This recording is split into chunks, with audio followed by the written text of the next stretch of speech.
No. Glenn Simpson? No. Thank you. Same question for you, Dr. Hill. Do you know or have you met with Alexander Chalupa? No. Nellie Orr? No. Bruce Orr? Only in the course of my previous position as the National Intelligence Officer for Russia, where he attended some of the meetings that I presided over. Years ago. That's a long time ago, correct? Glenn Simpson? No. Okay. Dr. Hill, in your testimony, you said that, in your deposition, excuse me, that Christopher Steele was your counterpart at one time. Is this correct? That's correct, yes. You testified that you met with Christopher Steele in 2016. I assume that's still correct? That's correct, yes. And the only thing we didn't get on that is, do you know about when that was in 2016 and how many times? I'm afraid I don't. I actually had met with him, well, you asked me actually in the deposition when the most recent time that I had met with him, in 2016. Mm-hmm. And he retired from the British Intelligence Services in 2009, which is the same time. I'm asking about 2016. 2016, I don't recall, but I did meet with him sometimes before 2016. But you don't remember the date? I don't, I'm afraid, no. Okay. You stated in your deposition that a colleague had showed you the Steele dossier before it was published. Who was that colleague? That was one of my colleagues at the Brookings Institution. And who was that? That was the Brookings Institution President Strobe Talbot, who had been sent a copy of this. And he shared it with you? That was the day before it was published in BuzzFeed. Thank you. You mentioned in your deposition also that you thought that it was let's get the exact quote, that the dossier was a rabbit hole. Is that still your testimony? That's correct. Do you know who paid Christopher Steele to generate the Steele dossiers? There were several of them. At the time, I did not know. I understand from the media that it was through GPS Fusion. If that's not correct, you know who was, and there was a law firm involved, but you know who the source of the money was? I didn't at the time, no, I did not. But do you know who Well, now I've read it in reports, and thanks to your colleagues as well, that it was the DNC, as I'm led to believe. And the Clinton campaign? I don't know that for sure. Okay. Mr. Castro. Good afternoon. Welcome back from lunch. Hope you had some sandwiches or something delicious. Hope you did too. Dr. Hill, thank you for your service. Also, thank you for your participation in the deposition on October 14th, Columbus Day. We were with you most of the day, so I appreciate that. Mr. Holmes, thank you as well. You're a late entrant into this situation, and things sure did escalate quickly.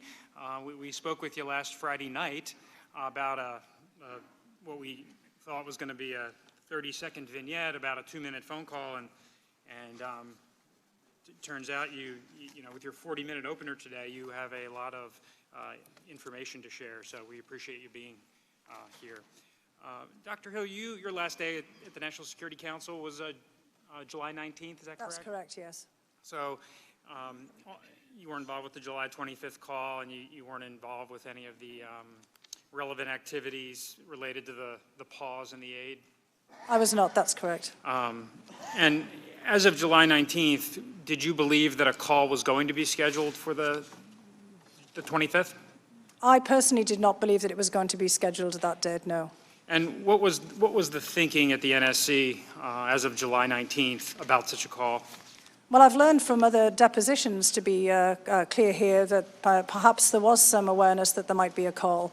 Ambassador Sondland, if you may recall, showed an exchange with the person who was taking over from my position, Tim Morrison, in which he indicated that there would be a call coming up. I was not aware of that. Okay. Were you in favor? favor? There were differences, let's just say, obviously, in understanding about that call. And were you in favor of such a call as of the 19th? Actually, I was not, and I did say something about that in the opening part of the sessions today. Okay. And how about Ambassador Bolton, to your knowledge? Well, I know that Ambassador Sondland said in that email that Bolton was in agreement. To my knowledge, Bolton was not in agreement at that particular juncture, to my knowledge. Do you know what his opposition was? It was based on the fact that he didn't feel the call had been properly prepared, and as I said earlier, that we wanted to make sure that there was going to be a fulsome bilateral US-Ukraine agenda that was discussed, which is usual with these calls. And were you surprised that a call ultimately was scheduled? I was when I learned about it, that's right. And did you have any communications with anyone back at your old staff about how that came to be? I did not know. Okay. You did learn about the pause in the security assistance aid. I learned about that on July 18th, so the day before I left, that's Okay. correct. And there were several meetings about this, I believe you testified to? I said that I knew there was going to be a meeting in that time frame, and there was one put onto the schedule for the following week, but of course I had left, and so I didn't attend that. And is it fair to say that stops and starts in aid like this sometimes do happen? That's correct. And I believe you testified that there was a freeze put on all kinds of aid and assistance because it was in the process. At that time, there were significant reviews of foreign assistance going on? That's also correct, yes. And what else can you tell us about that? About the foreign assistance Yeah. review? As I understood, there had been a directive for a whole-scale review of our foreign policy assistance and the ties between our foreign policy objectives and the assistance. This had been going on actually for many months. And in the period when I was wrapping up my time there, there had been more scrutiny than specific assistance to specific sets of countries as a result of that overall review. And at this time as well, Ambassador Volker, Ambassador Sondland, they had become a little bit more involved with Ukraine policy? Well, Ambassador Volker was always involved in Ukraine policy, at least since the beginning of his appointment as the special envoy for negotiations towards the war between Ukraine and Russia in Donbass. And what can you tell us about Ambassador Volker? Ambassador Volker is an extraordinarily accomplished diplomat. I've worked with him in many capacities previously. You know his bio, he's been the ambassador to NATO. He's had a number of positions at the State Department, and actually I know him personally. So, you know, in the truth that we're trying to get at it, who knows who and who's met. I know Ambassador Volker really well on a personal level as well. Okay. And you said he's a man of integrity That's correct. and always acted in the best interest of the United States? Absolutely, yes. When did you first learn of Ambassador Sondland's involvement? Well, it came in different ways. Ambassador Sondland, as the ambassador to the EU, had some perfectly logical involvement in the Ukraine portfolio. We work very closely with the European Union on matters related to Ukraine. The Ukrainian dialogue with Russia was in a format known as the Minsk process, which was led by the French and the Germans, and Ambassador Volker was trying to find out ways in which he could work closely with the French and Germans to move along on the resolution of the conflict between Ukraine and Russia. And obviously the European Union, as the umbrella organization for Europe in terms of funding and assistance, was heavily active in offering financial assistance to the Ukrainian government as well as humanitarian assistance in the conflict. So it was perfectly logical that Ambassador Sondland would play some kind of role as our ambassador to the European Union. Did you have any concerns when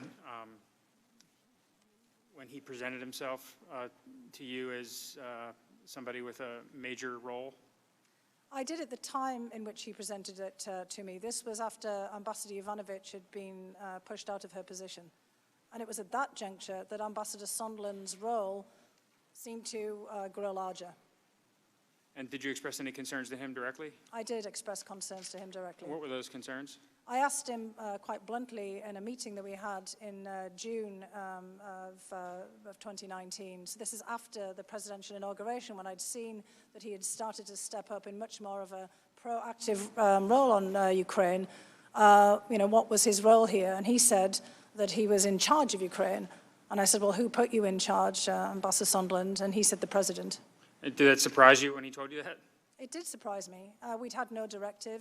We hadn't been told this. Ambassador Bolton had never indicated in any way that he thought that Ambassador Sondland was playing a leading role in Ukraine. Right. I believe you used the term a large remit, that he characterized he had been given a large remit from the president? I can't remember what I said, remit, but it was portfolio. He was constantly, these are all synonyms, he was talking to us about the fact that he'd been given a very broad portfolio by the president. He said his job was to go out and make deals in Europe. And as you know yourself, I listened to his testimony yesterday very carefully as well. He said that anything that had to do with the EU itself and the European Union member states was within his portfolio. Right. We asked Ambassador Sondland about that at his deposition, and he conceded that he may have been spinning a little bit when he said that the president specifically gave him that role, and he indicated that his authority was coming at least a little bit more from the Secretary of State. At any point in time, was that related to you? At different points, he mentioned talking directly to the Chief of Staff Mulvaney, and he also talked about Secretary Pompeo. But he was very, in fact, there were other people in the room in the meeting in which he asserted this to me, that it was the president who had put him in charge of this. Were you encouraged, as of your last day in the office, that U.S. policy towards the Ukraine was headed in the right direction? I was not. And why was that? Well, I was concerned about two things in particular. One was, again, the removal of our ambassador. And again, I will say for the record that the president has a perfect right to remove any ambassador at any time for any reason. But I was very concerned about the circumstances in which her reputation had been maligned repeatedly on television and in all kinds of exchanges. I felt that that was completely unnecessary. If the president wanted to remove an ambassador, which he did quite frequently, there was a number of ambassadors removed who were not political but career officials, that was done, but without these kinds of interventions. I wondered what that message was being sent. So there was that. And then on the second front, it was very clear at this point that there was, let's just say, a different channel in operation in relations to Ukraine, one that was domestic and political in nature, and that was very different from the channel or the loop, however you like it, that I and my colleagues were in, where we were focused on bilateral relations and US foreign policy toward Ukraine. And these two things had diverged at this point. In the run-up to Ambassador Yovanovitch's separation from post, did you have any communications with officials at the State Department about your concerns? I did. And who did you relate those concerns to? I related those concerns directly to my counterpart, who was Acting Assistant Secretary Phil Rieker, who I know you've spoken to. I also spoke to David Hale in the context of larger meetings about many other issues. I mean, again, I covered a broad portfolio myself, and we often would talk about individual items. And I had private discussions with Deputy Secretary Sullivan, and he, of course, has appeared before committees here in the course of his nomination to be ambassador to Russia and has spoken about that himself. Okay. And you advocated to all those officials about your concerns about the information being spread about Ambassador Yovanovitch? I did, that's correct. The Trump administration changed courses from its predecessor and provided lethal defensive assistance to the Ukraine. Were you in favor of arming the Ukrainians with the javelins? I was not initially in 2015 before I joined the government, and I'm sure that many people on the committee have seen that I wrote an opinion piece with a colleague at the Brookings Institution in that juncture, because I was very worried at that particular point in time that the Ukrainian military was not in a fit state to really take on board sophisticated weapons, be they defensive or offensive weapons. And I worried that there was not a long-term sustainable plan given the overwhelming force that the Russians could apply against the Ukrainians. However, when I came into government in 2017 and started to interact with all of my colleagues in the Pentagon, and you had Laura Cooper here yesterday, I realized, in fact, that there'd been an awful lot of work done on this and that there was a clear and consistent plan for the sustainability long-term of the Ukrainian military. So I changed my mind. Okay. And you're in fact one of the, I believe, the only witness that we've spoken to that has been able to articulate the opposition to providing the javelins.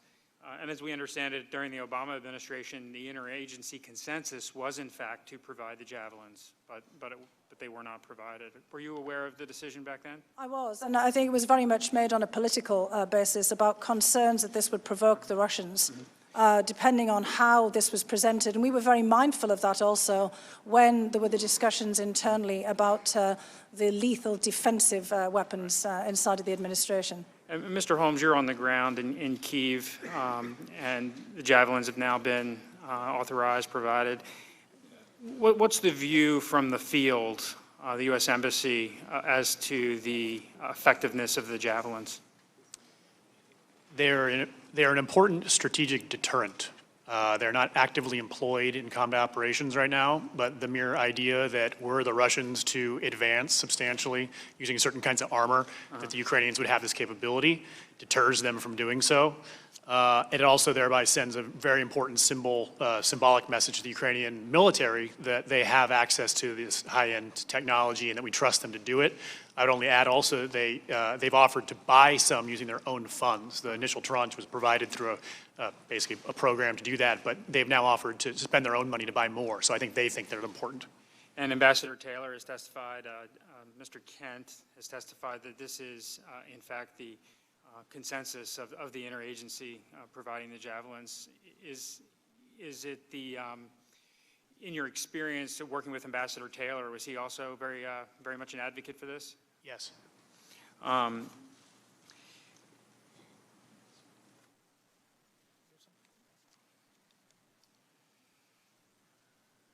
Mr. Holmes, I want to go back to name some Americans. Now I want to talk a little bit about Ukrainian government officials. Mm-hmm. Are you familiar with Sergei Leshchenko? Yes. Have you met with him? I have. He was a journalist, then he was in the parliament. Is he currently in the parliament? Journalist again. Journalist again. Are you aware that when he was in the parliament that he had provided information to a Fusion GPS operative named Nellie Orr? I'm not aware of Nellie Orr. I'm not aware of who he provided information to. I'm aware that as a journalist, he's provided information. Well, he was in the parliament at the time. This is in the 2016 campaign.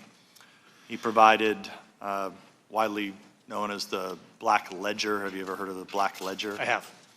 And the Black Ledger, is that seen as credible information? Yes. The Black Ledger is credible. Yes. Bob Mueller did not find it credible. Do you dispute what Bob Mueller's findings were? They didn't use it in the prosecution or in the report? I'm not aware that Bob Mueller did not find it credible. I think it was evidence in other criminal proceedings, and its credibility was not questioned in those proceedings, but I'm not an expert on that matter.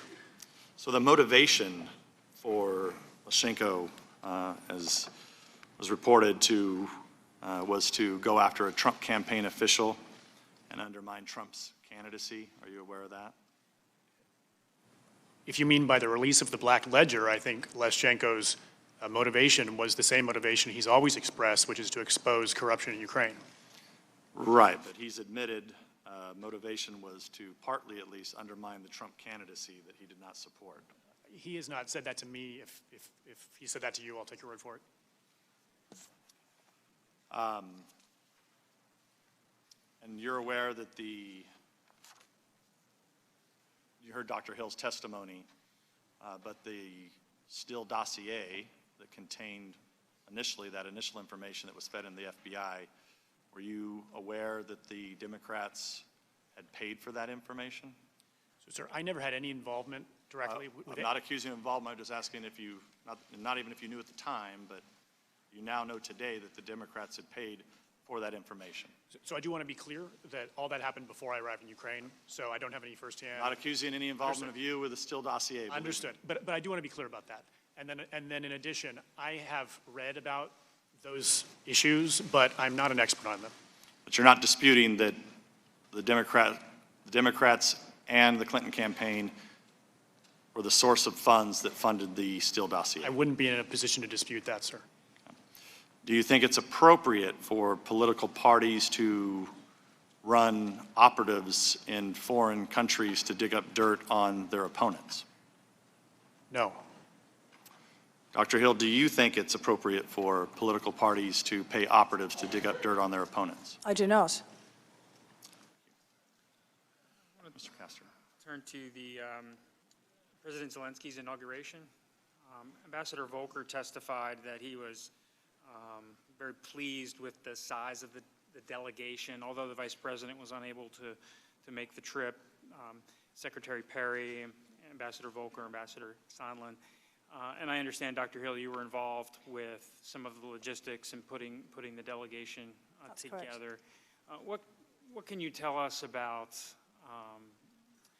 the Vice President's role in attending or not attending? Well, I know that you've had the testimony of Jennifer Williams from the Vice President's office, and I defer to her as being much closer to the decision-making about the Vice President's attendance. I will say that I and many others hoped that the Vice President would be able to attend. And what I know from my perspective, because I was not involved intimately in discussions with the Vice President or his immediate staff, was that there were some questions about the schedule. Right. As you all know, the President and Vice President can not be out of the country at the same time. And there were some questions about presidential travel in the same time frame. There was quite a bit of back and forth as to whether it would be really feasible for the Vice President in that time frame to go. So that was what I was aware of. I wasn't aware to the extent of the discussions that obviously Ms. Williams was involved in. Right. The President was traveling in Japan, and then he was headed to Europe for the D-Day anniversary. The Vice President's office, according to Ms. Williams, provided 4 days, the end of May, the 29th, 30th, 31st, June 1st. And as it turned out, the Ukrainians decided, I believe it was on May 16th, to schedule the inauguration for 4 days later. And by this point in time, the Vice President had been rerouted for a trip to Canada about the USMCA. And I just want to ask you whether you don't have any evidence that the Vice President was encouraged not to attend for any other reason, do you? I personally do not, but again, I defer to Ms. Williams. And Ms. Williams' testimony was that she heard from the Chief of Staff's assistant that the Vice President was not able to go. The reason for that was related to any of these investigations hasn't been fully established. I want to just note from the materials you provided for your deposition, there was a discussion whether President Orban may have influenced President Trump's decision on that May 13th day. And do you remember when the meeting was with President Orban? I do. When was that? That was in May, that's correct. But do you remember what time of day it was on the 13th? To be honest, usually these meetings are around lunchtime, sometime in that time frame, in the kind of early to mid part of the day. Right. But I can't speak for sure, and I just want to be very clear that I cannot speak about head of state engagements. Okay. Jennifer Williams testified that she learned about 11 or 11:15, and the meeting with President Orban was not scheduled until later in the afternoon. According to your schedule, it was right around 1:45. Is that consistent with your recollection? Well, about the lunchtime time frame, yeah. Depending on when one has lunch, I guess. Okay. But overall, given the 4 days' notice, given Secretary Perry's involvement, do you think the delegation was a good-sized group? I do, and let me also make a point that we don't try to make these delegations large. This is on the taxpayer's dime, and it's pretty expensive getting people there if you have to get military air, and we try to keep them small. If we had a longer lead time, perhaps we would have made other arrangements, but 4 days is not a lot of time to make an arrangement. And Secretary Perry had become interested in some of the energy-related issues in the Ukraine? I actually recommended that Secretary Perry be the lead, along with others. And what can you tell us about his involvement in some of the Ukrainian policy? Well, Secretary Perry's engagement in this made, again, perfect sense, given his role as Secretary of Energy, also his deep knowledge of the energy industry, his former governorship. Secretary Perry himself is an extraordinarily good advocate of U.S. interests, particularly in the energy sphere. And one of Ukraine's Achilles' heel, in addition to its military disadvantage with Russia, is in fact energy. Ukraine remains for now the main transit point for Russian oil and gas and pipelines to Europe. And this has been manipulated repeatedly, especially since 2006, by the Russian government. And in fact, I mean, many of you here will remember in the Reagan era, there was a huge dispute between the United States and Europe about about whether it made sense for Europe to build pipelines from the then Soviet Union to bring gas to European markets.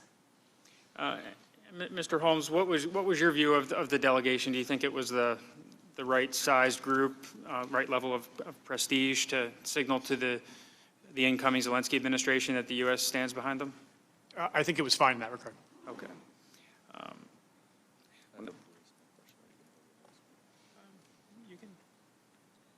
Since we're on the topic of Ukraine energy, I think it's a good way for us to segue into Burisma, which I assume both of you are familiar with. You've heard about it for many, many years. You're on the ground there now, Mr. Holmes. I know you weren't there but at the time, but in September 2015, then Ambassador to Ukraine, Jeffrey Pyatt, Obama-appointed career ambassador. I'm sure you know him. I do. Credible, Yes. successful ambassador, I'm sure. He called for an investigation into Zlochevsky, the owner of Burisma, President of Burisma. Are you familiar with that? Yes. Did you know about Deputy Assistant Secretary of State Kent's concerns about the potential conflict of interest with Hunter Biden sitting on the board of Burisma? I would defer to George Kent, who was involved at the time and is an expert on those issues. Did you know that the financial records show that this Ukrainian natural gas company, Burisma, routed more than $3 million to the American accounts of Hunter Biden? I've heard that. Were you familiar with that, Dr. Hill? Only from newspaper reports. Okay. Did you know that Burisma's American, and this is back to you, Mr. Holmes. Did you know that Burisma's American legal representatives met with Ukrainian officials just days after the vice president forced the firing of the country's chief prosecutor? No. Did you know that Burisma's American lawyers tried to secure a meeting with the new state prosecutor the same day the predecessor Victor Shokin's firing was announced? No. Did you know that Joe Biden called Ukrainian President Poroshenko at least 3 times in February 2016, shortly after the president and owner of Burisma's home was raided on February 2nd by the state prosecutor's office? No. Did you know that Devin Archer and Hunter Biden reached out to the Deputy Secretary of State, Tony Blinken, shortly after the raid on Burisma? No.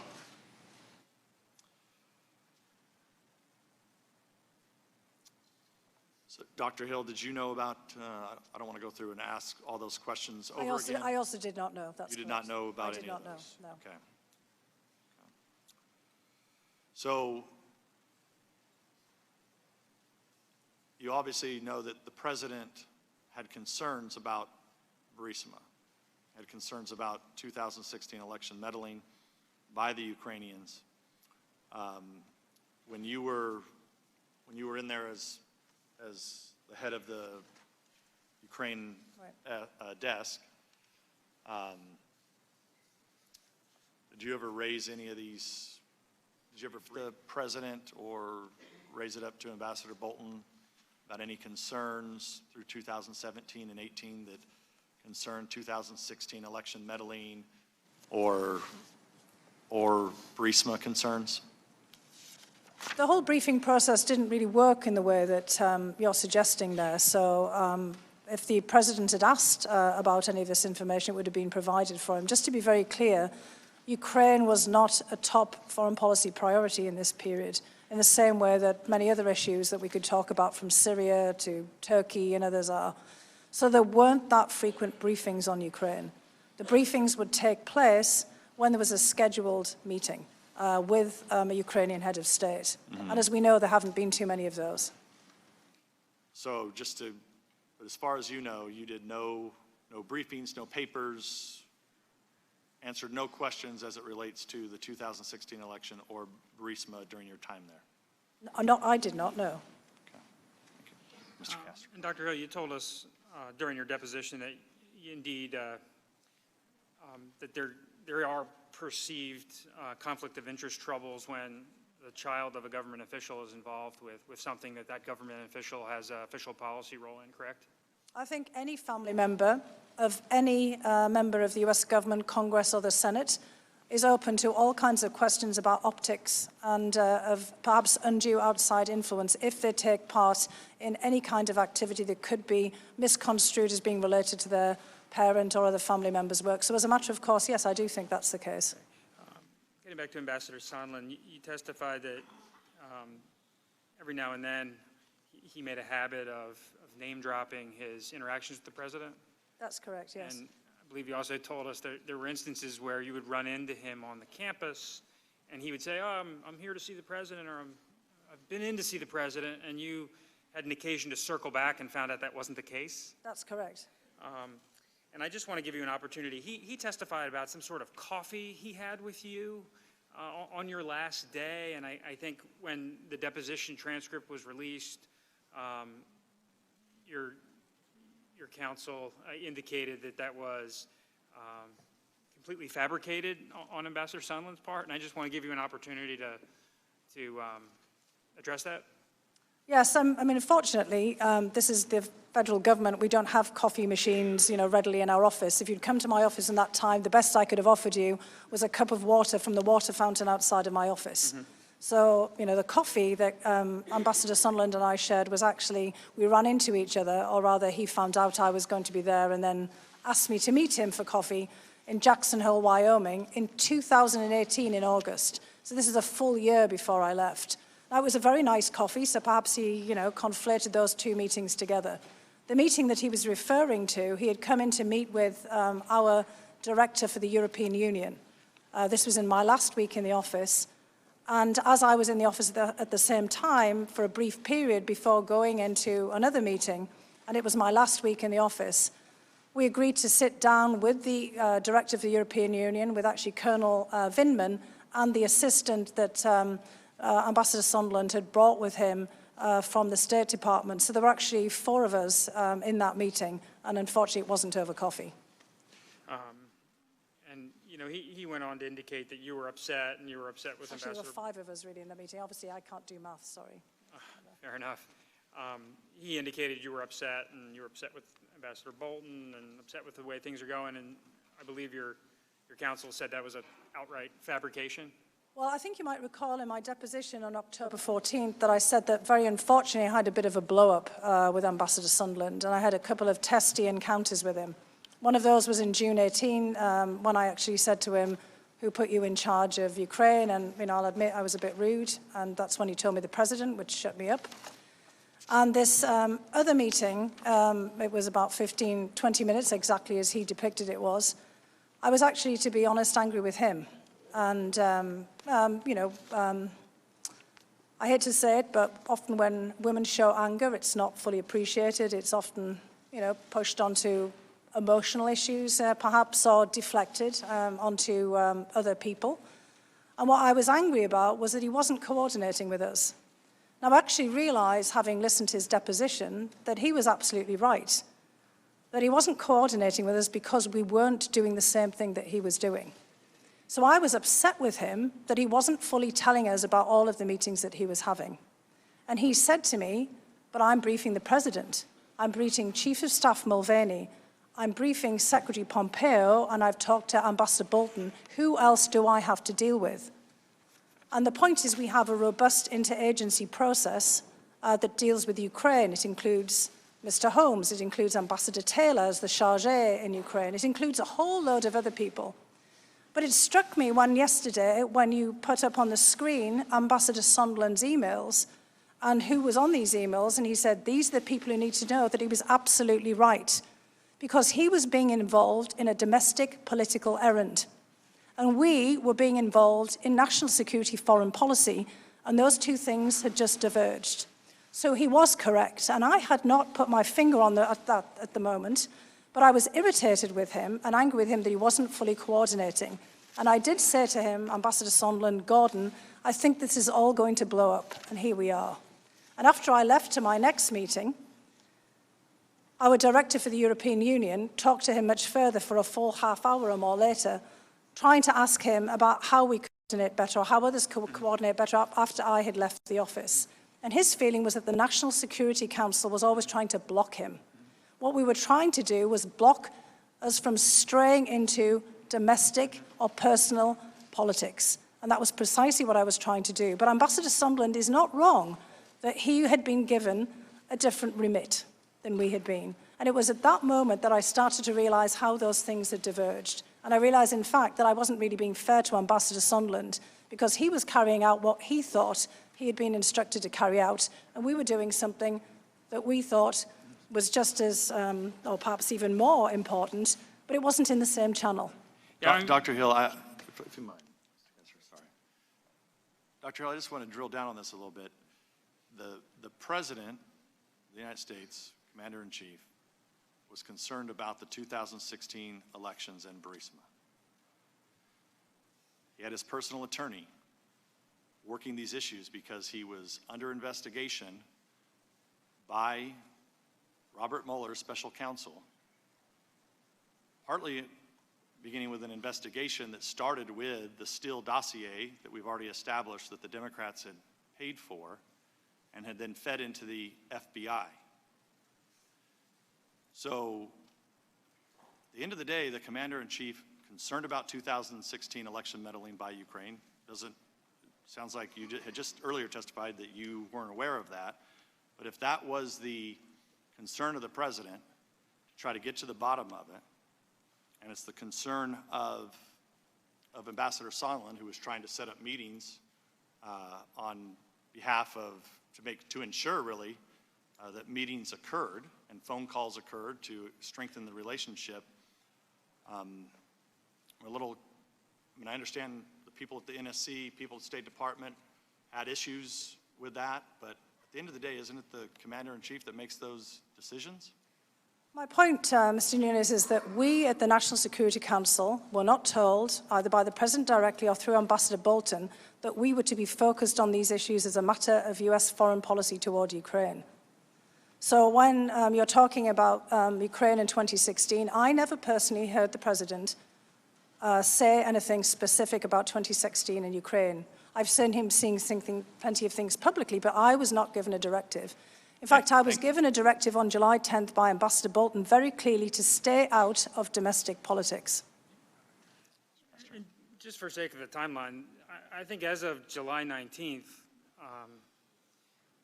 they hadn't even engaged with Rudy Giuliani yet. I don't believe that happened until a little bit later. So you believe by July 19th they were already engaged in those types of activities? We had already had a discussion with Kurt Volker, which was in the depositions of his assistant, Chris Anderson, that indicated that he had met with Rudy Giuliani at this point. And Ambassador Sondland made comments about meeting with Giuliani. And as we know, in the May 23rd meeting, they had been instructed to meet with Giuliani. Right. They gave us every impression that they were meeting with Rudy Giuliani at this point, and Rudy Giuliani was also saying on the television, and indeed has said subsequently, that he was closely coordinating with the State Department. Okay, so it was my belief that they were meeting with him. Okay. And there's some ambiguity in the direction to work with Rudy Giuliani. Ambassador Volker said the president dismissed Ukraine and said, oh, if you want to work on it, just go talk to Rudy. And Ambassador Sondland took that a little bit differently. And I believe that Ambassador Volker was primarily the interlocutor with Mr. Giuliani, and that was happening, didn't start until the end of July. I only learned that subsequently from Ambassador Volker's deposition. So I just want to tell you, in that particular time frame, I was not aware of that. And in fact, Gordon Sondland did refer to Rudy Giuliani. And again, Ambassador Bolton had warned Ambassador Volker not to meet with Rudy Giuliani in a meeting. Mr. Morrison told us both in his deposition and his public hearing that you had related concerns about Colonel Vindman's judgment. I did not relate any concerns in general terms about Colonel Vindman's judgment, so I was somewhat surprised when I heard Mr. Morrison make that assertion and when I read his deposition. There was a very specific point that was made, and again, these are personnel issues, and I'm sure that nobody here would like to have their private personnel issues put before a committee, but you've asked me about this. So I had a couple of very short transition meetings with Mr. Morrison. And again, Mr. Morrison did not work in our directorate. He was taking over the position, which he held for 3 months. I had worked as the director, the senior director for Europe and Eurasia, it was at the time, for more than 2 years at this point, and I'd been working for a year with Colonel Vindman, with Mr. Vindman. And in the course of one of the meetings, sometime in the June timeframe, I sat down with Mr. Morrison and with a deputy, referred to him in his deposition, John Erith, who was also working, and we went through our organizational chart. We went through who was staying, who was rotating out and leaving in the summer, and we talked about everybody's strengths and weaknesses. And I always asked my staff to do upward feedback as well, to talk about what I wasn't doing right either. I'd like to learn too. And I said that I was concerned about the way things were trending in Ukraine policy. So Colonel Vindman is a highly distinguished, decorated military officer. He came over to us from the chairman's office and the Joint Chiefs of Staff. And we were evaluating and looking at him in the context of what his future positions would be in the context of the US Army. And I was concerned that if, for example, Colonel Vindman might decide to leave the military, that perhaps he wasn't as well suited for something that would be much more political. I did not feel that he had the political antenna to deal with something that was straying into domestic politics. Not everyone is suited for that. That does not mean in any way that I was questioning his overall judgment, nor was I questioning in any way his substantive expertise. He is excellent on issues related to Ukraine, Belarus, and Moldova, on Russian defense issues. He had been in charge of the Russia campaign, thinking through at the chairman's office and in the Pentagon.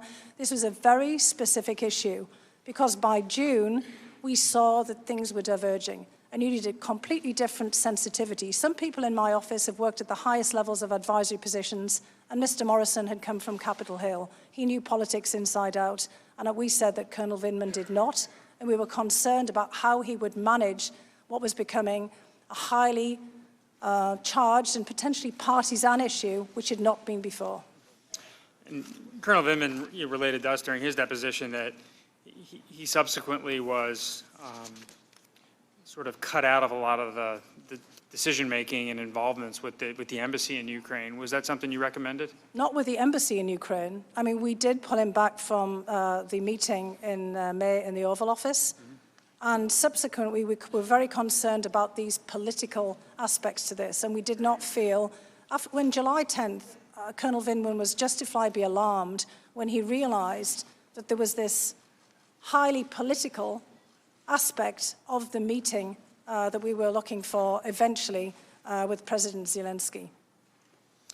And Mr. Holmes, I want to, at the end of August, we understand that Ambassador Taylor was engaged in obtaining some information for the president about European allies' burden sharing in the region as the decision about aid was being debated. So, sir, after the hold was placed on the security assistance, and many people, I think, were scrambling to try to understand why. I believe it was Senator Johnson who had said that the president was concerned about burden sharing, perhaps others as well. And so trying to interpret why this might have happened, and we were looking into the facts of what the Europeans have provided and what we have provided. It's very illuminating what we learned. The United States has provided combined civilian and military assistance to Ukraine since 2014 of about $3 billion plus two $1 billion loan guarantees. That's not, those get paid back largely. So just over $3 billion. The Europeans, at the level of the European Union plus the member states combined since 2014, my understanding, have provided a combined $12 billion to Ukraine.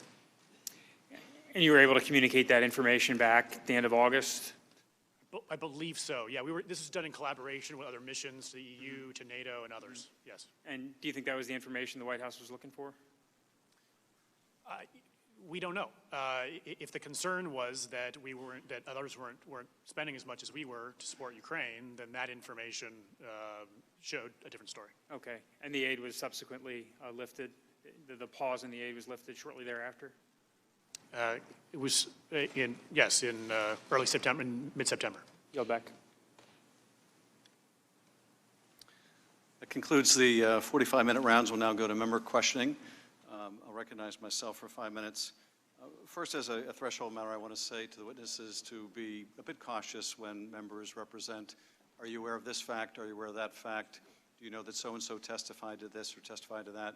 If you have personal knowledge of it, that's fine. I'm not saying this is deliberate. Sometimes members get it wrong.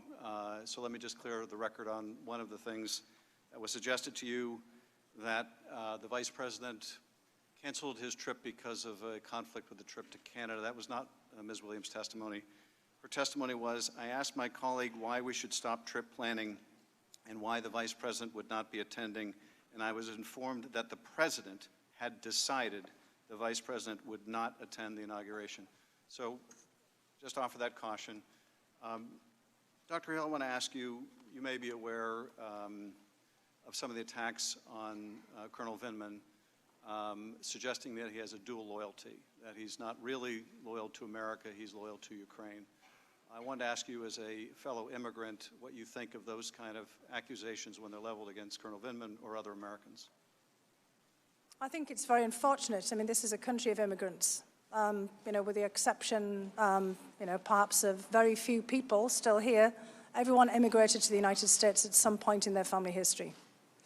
And this is what, for me, really does make America great. I mean, I'm sure that every single person here, some people perhaps came reluctantly, others came by choice, as I did.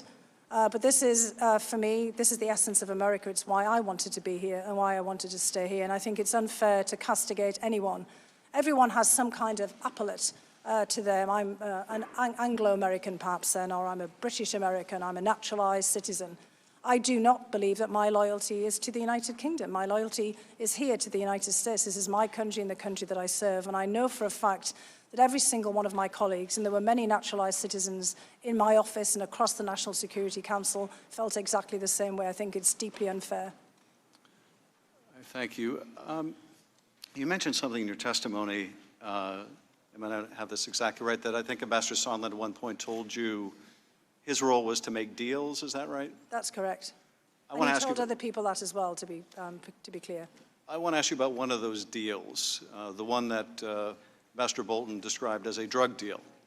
I had the suggestion, or the indication rather, when Mr. Goldman was asking questions about the July 10th meeting, and the fact there were two meetings, one Ambassador Bolton's presence and then another in the wardroom, that there was more you had to say about that. Do you want to walk us through that in a little more detail? Well, the reference that Ambassador Bolton made was after I returned from the wardroom and related to him what I had heard.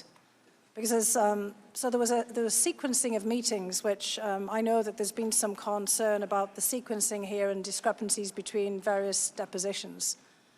So what happened immediately after the meeting that Ambassador Bolton caught a little short was that he told me to hold back in the room. And he was escorting out the Ukrainian visitors, along with Secretary Perry and Ambassadors Volker and Sondland. And I guess they wanted to take a quick photograph outside of his office. And I know that Secretary Perry and others have tweeted out that photograph, beautiful sunny day, and there's a picture of all of them standing just outside of Ambassador Bolton's office. This was very quick. He came back in. And at that point, I guess they were already moving down to the wardroom, because on the way out of Ambassador Bolton's office, Ambassador Sondland had said, let's regroup in the wardroom for a quick huddle on next steps, which, to be honest, was quite unusual. You don't usually huddle in a room in the White House to discuss next steps with foreign delegations, because we took it to be next steps on setting up the meeting, which already, as I'd said, Ambassador Bolton wasn't prepared to do. And when Ambassador Bolton came back into the office, that's when he gave me the very strong instruction to go downstairs, find out what was being discussed, and to come right back up and report it to him. And as I came into the wardroom, Alex Vindman, Colonel Vindman, and Ambassador Sondland were in an exchange, and that's when I noticed that Colonel Vindman looked quite alarmed. Now, I know that Ambassador Sondland was asked yesterday, because again I watched all of his testimony, and I watched it very carefully, that there were some questions about yelling and shouting. I certainly never said that, and there was no yelling and shouting. That's some embellishment that's crept in, perhaps in media depictions, or how people like to retell these stories and add things to them. When I came in, Ambassador Sondland was in an exchange with Colonel Vindman along the lines of, well, we have an agreement to have this meeting. And I came in and I asked what's going on here, and he said, and this is again, the Ukrainians are there, Ambassador Volker was there, but at this point, I also want to stress, Secretary Perry had left. He was not in the wardroom when I came. As I was coming in, Secretary Perry and his colleagues were leaving. So Secretary Perry has no recollection of this meeting because he was not in it. And so when I came in, Gordon Sondland was basically saying, well, look, we have a deal here that there will be a meeting.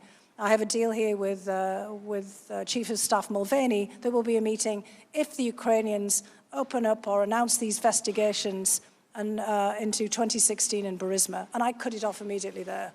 Because by this point, having heard Mr. Giuliani over and over again on the television and all of the issues that he was asserting, by this point it was clear that Burisma was code for the Bidens, because Giuliani was laying it out there. I could see why Colonel Vindman was alarmed, and he said, this is inappropriate with the National Security Council, we can't be involved in this. And I've learned, since from Mr. Holmes's rendition here today, that Colonel Vindman had already warned the Ukrainians, or in fact President Zelensky, no less, to stay out of American politics, domestic politics. So I cut off this line and I said to Ambassador Sondland, look, we need procedures for here. Ambassador Bolton just made it clear we can't set up the meeting right now. We have to properly prepare this through the proper process. I know this sounds all very boring, but we have national security procedures to do this. And I said, we really shouldn't be litigating this or talking about this in front of our colleagues from Ukraine. It was completely inappropriate for us to be thrashing this out in front of them. And he agreed, and we asked our Ukrainian colleagues to move into the corridor outside the wardroom. And I explained where this is in the deposition, which was also extraordinarily awkward, because they shouldn't have been standing around in a corridor in the, basically in the West Wing at this particular juncture. And that's when I pushed back on Ambassador Sondland and said, look, I know there's differences about when we should have this meeting. We're trying to figure out whether we should have it after the Ukrainian parliamentary elections, the Rada elections, which by that point I think had been set for July 21st. It must have been, because this is July 10th at this point. And Ambassador Bolton would like to wait until after that to basically see whether President Zelensky gets a majority in the parliament, which would enable him to form a cabinet, and then we can move forward.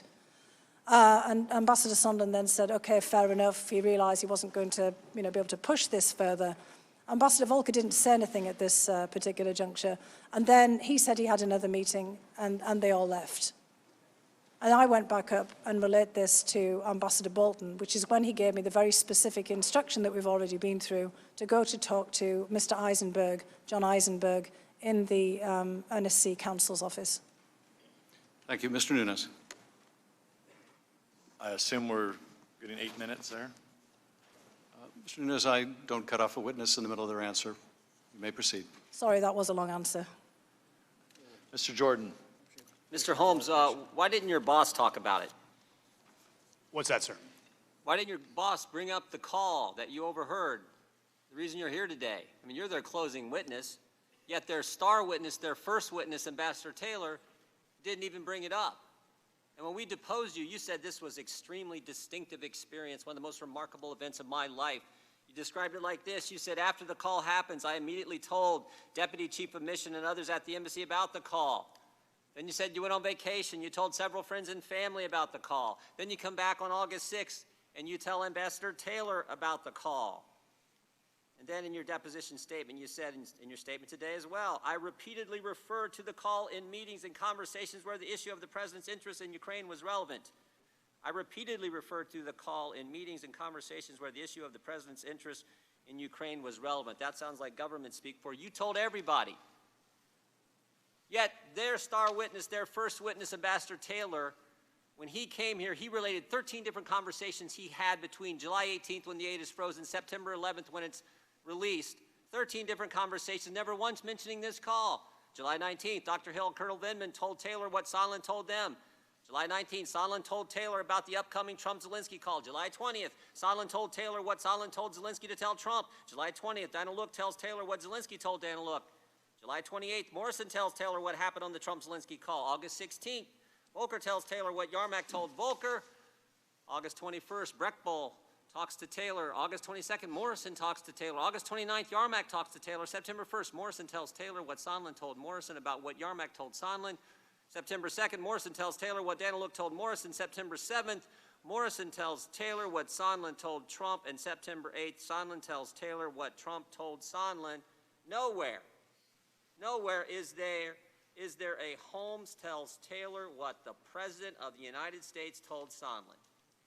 May I answer that 13 question? conversations. Yeah, I'll get to you. I'll give you a chance here in a second. But 13 conversations from their star witness. You're their closing witness, and he can't remember a call from a guy he works with every single day. Why? Yes, sir. So immediately when I went back to the embassy after this lunch on the 26th, I told my direct supervisor, the deputy chief of mission, I would have told Ambassador Taylor immediately, except he was on the front lines that afternoon. I then went on, as I've testified, my vacation on Saturday, came back the following Monday, and on Tuesday, I was back in the ambassador's office where I referred to the call. In that week plus that I was away, it was my assumption that the deputy chief of mission would have informed other people about the call as well. So my recollection is when I did refer to the call in that meeting that Ambassador Taylor nodded knowingly as though he had been briefed on it. So I referred to the call and I mentioned some of my takeaways from the call. And at the time, the main takeaway from the call was the president doesn't care about Ukraine. So we're going to have a tough road ahead to convince him that it's important enough for him to schedule an Oval Office meeting for President Zelensky and ultimately to release this hold on security assistance. That was the takeaway. And that's what I referred to repeatedly in the coming weeks whenever it became relevant. And I'll remind you, sir, that one more important point. Throughout this time, as I've testified, we were trying to find a formula, things we could do with the Ukrainians that would convince the president that they were worth talking to. Maybe, Mr. Holmes, the takeaway was he thought it was no big deal because he already knew. He didn't remember it because we already had the transcript. No, He didn't remember the we had the Trump-Zelensky transcript had been out for 2 months. Sir, I believe that Even though you're repeatedly bringing this conversation up, as you said, to everybody anytime there's a talk about Ukraine, you recall this conversation. Maybe it was the transcript. The call happened on the July 25th. That's 4 months ago. The transcript's been out for 2 months. Maybe the ambassador thought this is nothing new here. But Shazam, last week you come forward with supposed this new information. There is nothing different in there than what we had on the transcript. Maybe that's the reason their star witness, their first witness, didn't bring it up. But they had to have something. So you're their closing witness because you overheard the president talking to Ambassador Sondland. Sir, if I could answer, I see 4 seconds left on the clock. I believe that Mr. Holmes, you may take as long as you need. Thank you, sir. I believe that Ambassador Taylor did already know when I briefed him when I returned from vacation on the 6th. It was not news to him that the president was pressing for a Biden investigation. That's not what I asked. I asked why he didn't share with us. Mr. Jordan, please do not interrupt the witness any further. Mr. Holmes, this is exactly Mr. Jordan's time has expired, but yours has not. Okay, thank you, You may sir. answer the question.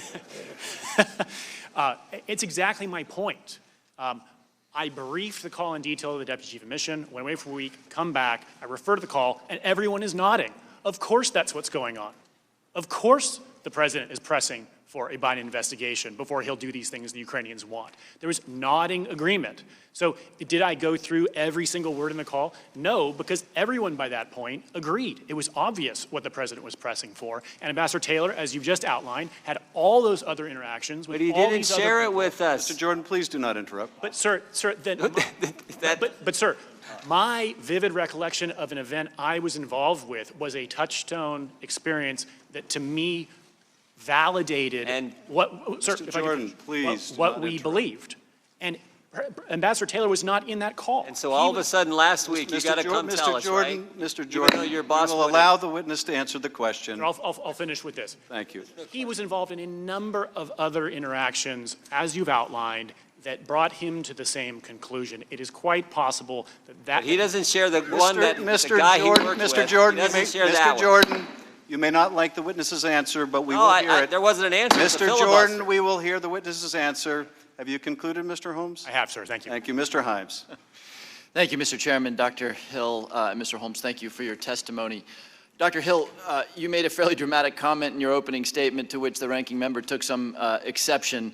I'm more interested in the Ukraine piece of this, but you said some of you on this committee appear to believe that Russia and its security services did not conduct a campaign against our country and that perhaps somehow, for some reason, Ukraine did. I'm really much more interested in the Ukraine piece of this, but I do want to defend you briefly.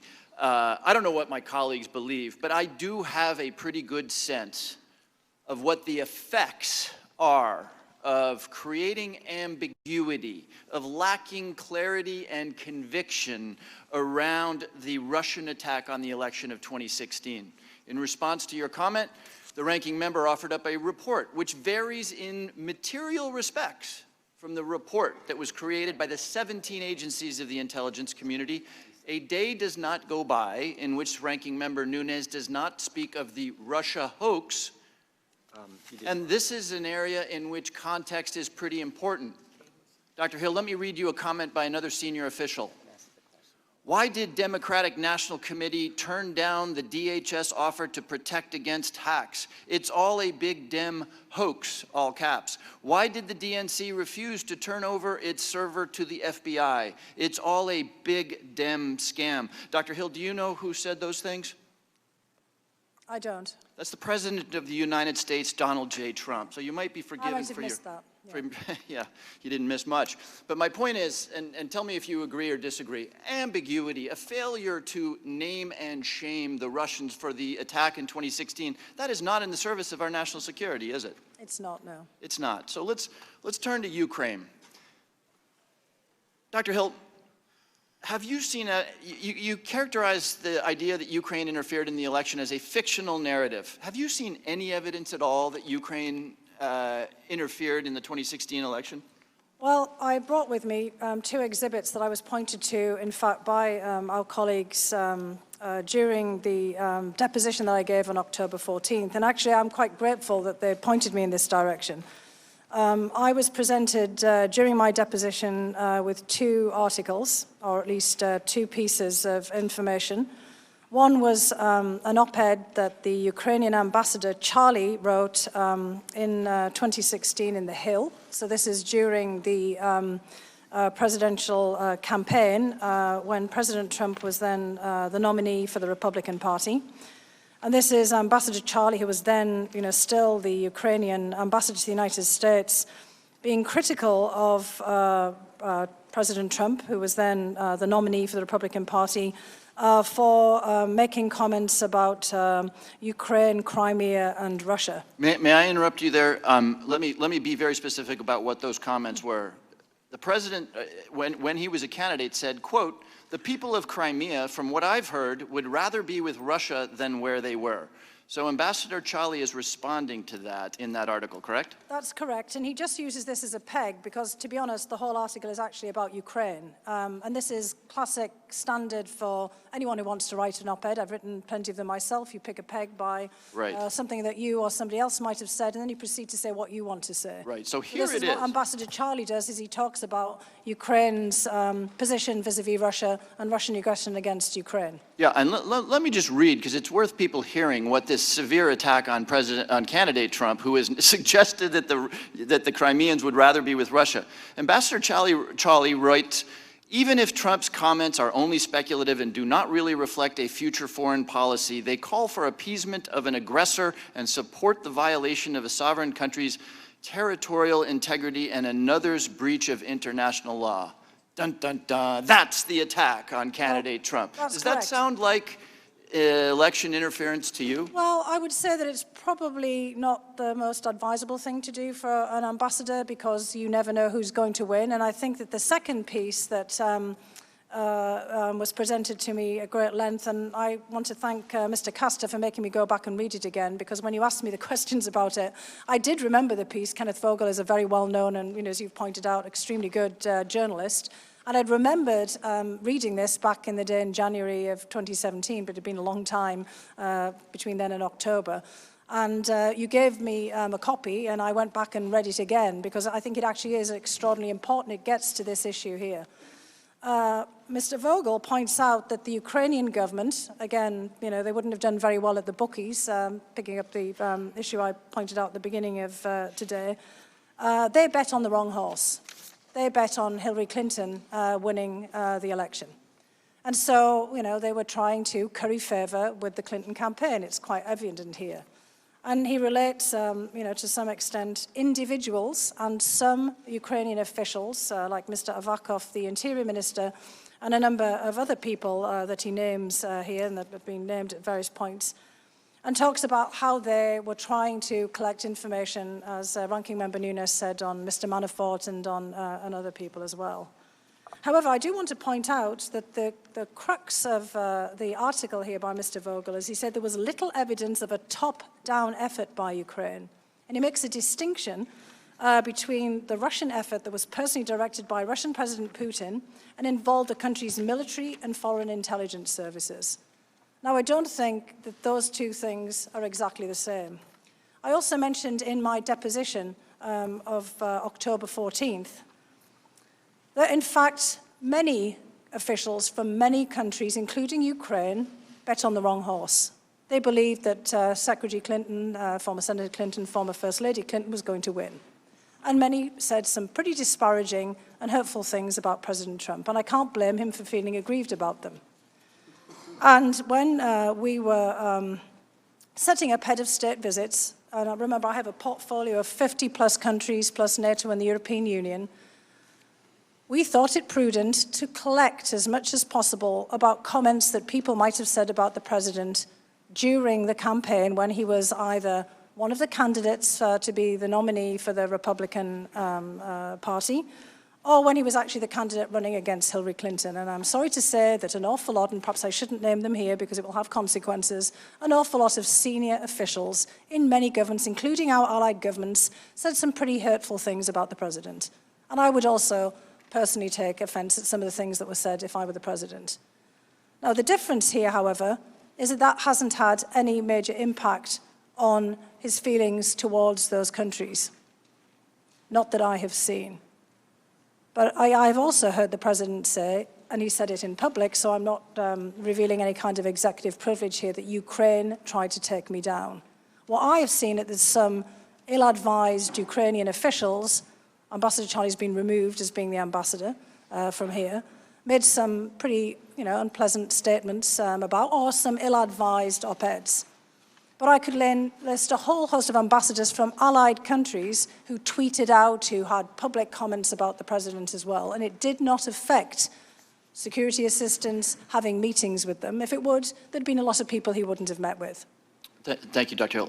Mr. Chairman, I seek unanimous consent to add to the record a Politico article of December 1st, 2016, entitled "Russia Accuses Ukraine of Sabotaging Trump." It outlines Russian senior officials making allegations that there was Ukrainian interference in the 2016 election.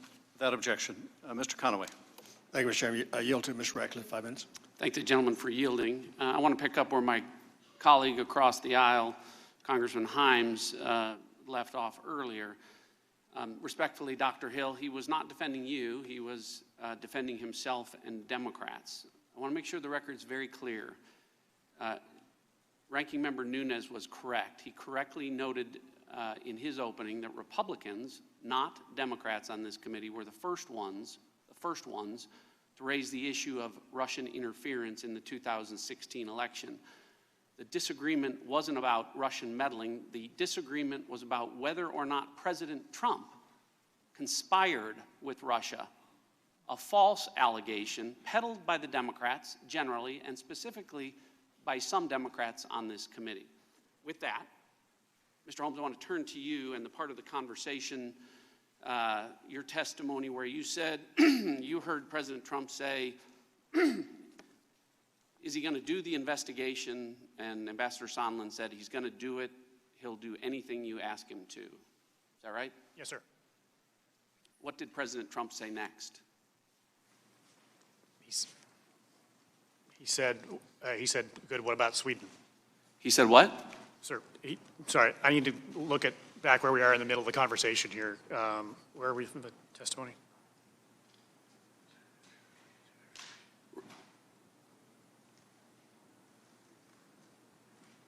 This is, Exactly. So then they turned to the Sweden conversation.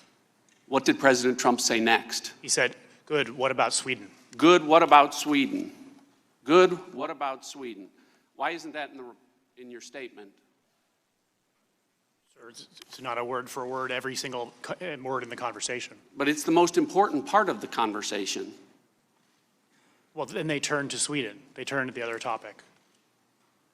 Respectfully, Mr. Holmes, this impeachment inquiry is based on the call the day before where President Trump, as part of a bribery scheme, as part of an extortion scheme, as part of a quid pro quo, according to the Democrats, demanded investigations in exchange for either military aid or a White House meeting. And the next day, you were witness to President Trump receiving word that the bribery scheme was successful, the extortion scheme was successful. And his response, was, good? What about Sweden? Yes, sir. The Ukraine portion of that conversation was extremely brief. What was the first thing the president said on the call?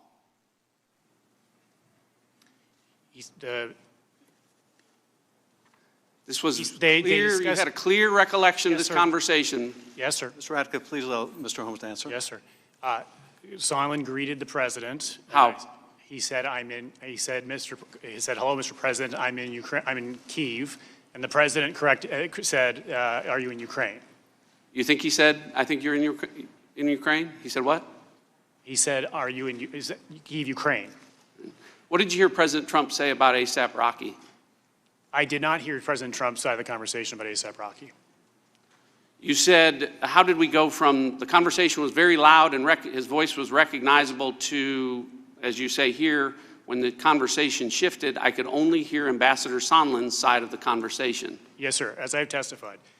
The initial part of the call, Ambassador Sondland, sort of when the president came on the call, he sort of winced and held the phone away from his ear for the initial portion of the call. And then at some point in the call, he stopped doing that. And I don't know why. I don't know if he turned the volume down. I don't know if the president spoke more quietly. I don't know if he got used to the volume. I don't know what changed. What did change? It's important. This was memorable. I don't know, sir. It was Ambassador Sondland stopped moving the phone away from his ear. That's what it was? Yes. Okay.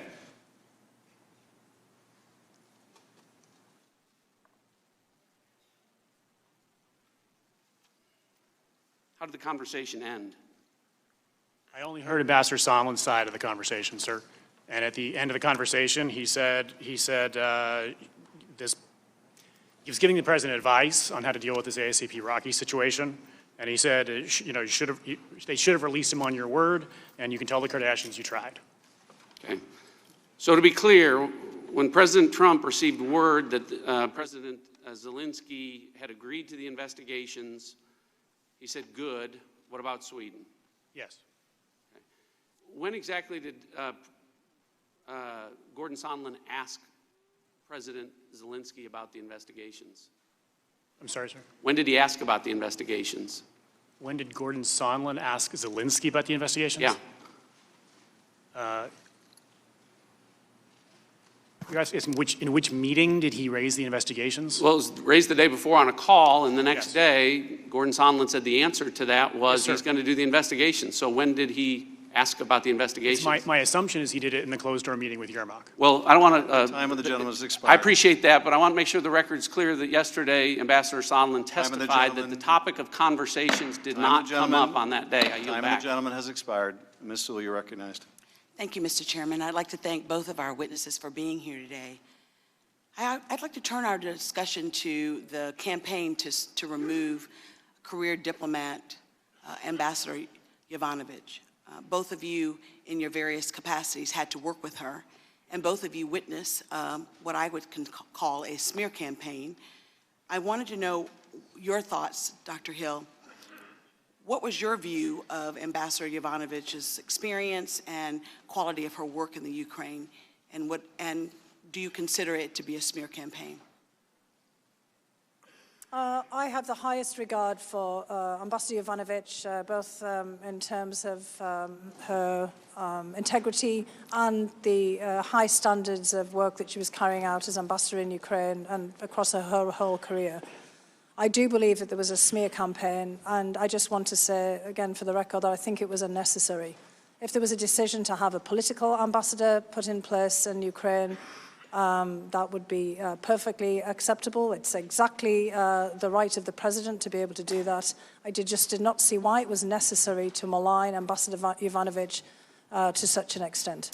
Mr. Holmes, would you agree with that? And can you talk about the character, integrity, and performance of Ambassador Yovanovitch, both in Ukraine?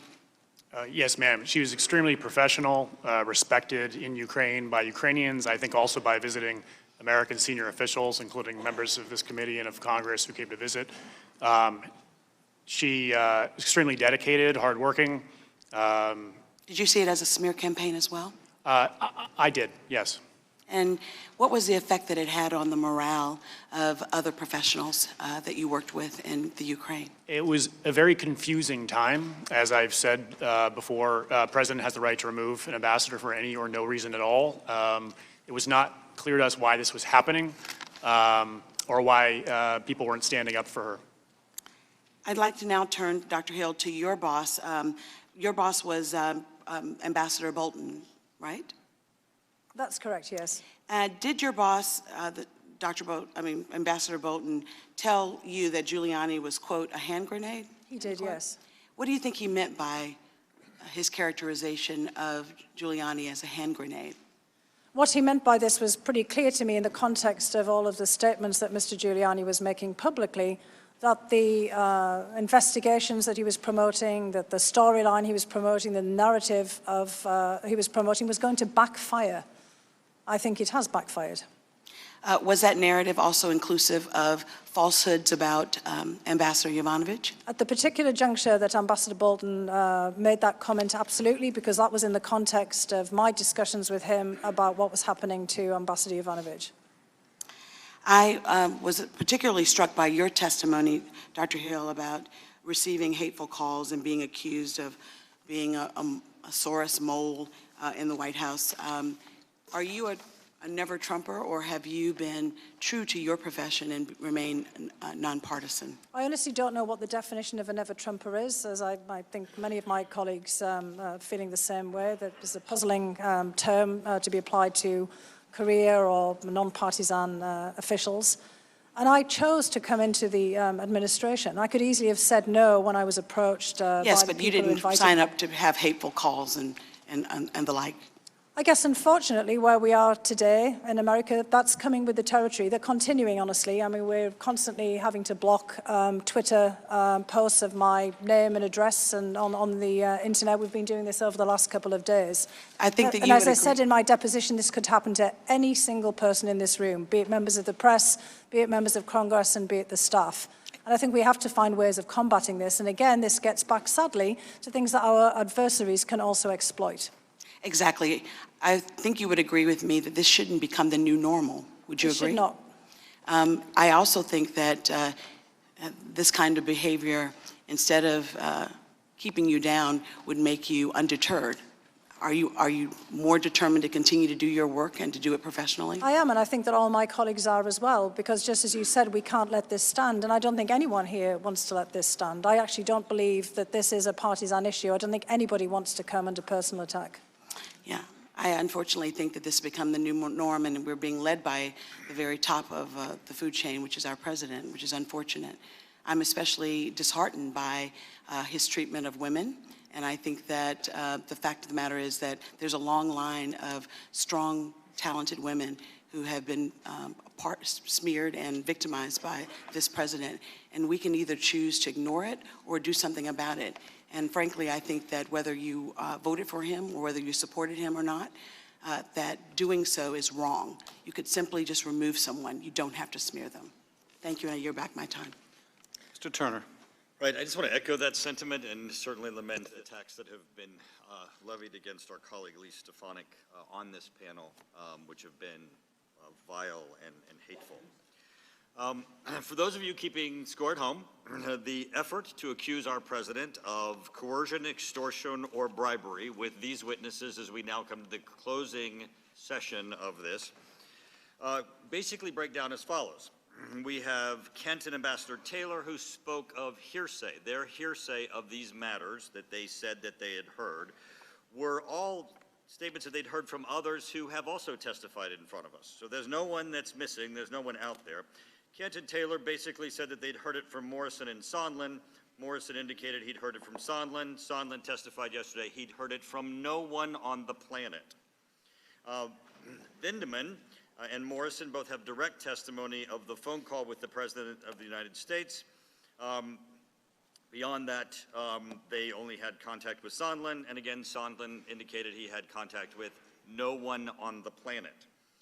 Volker testified that he did have direct contact both with the Ukrainians and with the President of the United States, and indicated that the President of the United States did not condition either a phone call, a meeting, or aid upon Ukraine undertaking investigations, and also testified that the Ukrainians did not believe that either. We also have the direct statements from the President of Ukraine and the Foreign Minister that they did not feel any pressure to undertake investigations, and we also have the evidence that we're all very much aware of, which is they did not undertake any investigations. We also have Yovanovitch and Dr. Hill. Yovanovitch obviously left before the time period. Dr. Hill, we appreciate your being with us today, and Mr. Holmes. Dr. Hill, you have provided me probably the greatest piece of evidence that's before us to illustrate the problem with hearsay. So you said, based on questions and statements, I have heard some of you on this committee, that'd be us, appear to believe that Russia and its security services did not conduct a campaign against our country. And perhaps somehow, for some reason, it was Ukraine. So this was held up by Devin Nunes. This is the report on Russian active measures that was voted on by all of us. It begins with this sentence. In 2015, Russia began engaging in a covert influence campaign aimed at the U.S. presidential election. Every one of us, a little small, effort on your part, Dr. Hill, and you would have known that what you just said was not true, what you had heard, but you felt the need to put it in your 8-page statement before you went on to tell us a bunch of other things that you heard about other people, no matter how convinced you were of, also which were not necessarily true. One of which was that you said that Ambassador Sondland met with Giuliani. Actually, Ambassador Sondland testified here that he had not, as ambassador, met with Giuliani. He'd briefly met him in his lifetime by shaking his hand. And Giuliani issued a statement that they had never met either. This is the problem with no matter how convinced we are, Dr. Hill, no matter how much we believe we know that what we've heard is true, it is still just what we've heard. But so far in this hearing, in these series of hearings, the only thing that we have is Volker saying, I spoke to the president and I've spoke to the Ukrainians, neither of which believed that aid was conditioned, neither of which believed that the president was requiring it. And Ambassador Sondland, which said no one on the planet told him that that was the case. That's the sole evidence. Now, I got to tell you, the one thing that's interesting is Ambassador Sondland did say it's his belief that a meeting with the president was conditioned upon investigations. Ambassador Volker, who I think is a man of very significant integrity, said that that was not the case. Now, even if Ambassador Sondland is correct, that somebody, and Dr. Hill, you testified, and again, it's hearsay, you don't know, that supposedly Mulvaney told him that, because he didn't testify to that. But let's say somebody beside the president told him that. You guys want to be the laughingstock of history to impeach a president of the United States because he didn't take a meeting? Oh, please, dear God. Please undertake that. Now, Mr. Holmes, I got to tell you, you say that you're there. Is there a question for Dr. Hill? Mr. Holmes, in your testimony, you said that Sondland said he loves your ass, and also said he'll do anything that you want. Mr. Holmes, that information had nothing whatsoever to do with the subject matter of any of these hearings. It was anecdotal, it was extraneous. Your statements that your interests are protecting Ukraine are very dubious when you embarrass President Zelensky by making those statements that you didn't have to make. Who cares that Ambassador Sondland said that? And you know you didn't embarrass Ambassador Sondland, you embarrassed Zelensky, because you know he got asked this question in his own country, and people are hearing that statement as if it's true. Time of the gentleman has expired. It's totally dubious of you to do that. Mr. Carson, you are recognized. I yield back. Thank you, Chairman. Thank you both for your service. Dr. Hill, I'd like to talk a little bit more in depth about Chief of Staff Mick Mulvaney's role in the events under investigation. You testified, ma'am, that Mr. Mulvaney and Ambassador Sondland were both involved with a letter President Trump sent to the Ukrainian president on May 29th, congratulating him on his inauguration. Do you recall that, ma'am? I did, yes. And towards the end of that letter, President Trump closed with, quote, "I would like to invite you to meet me at the White House in Washington, D.C. as soon as we can find a mutually convenient time," end quote. Dr. Hill, was this congratulatory letter drafted through the normal procedures at the NSC, that the NSC uses to send letters to foreign heads of state? The first part of it was, except the last paragraph.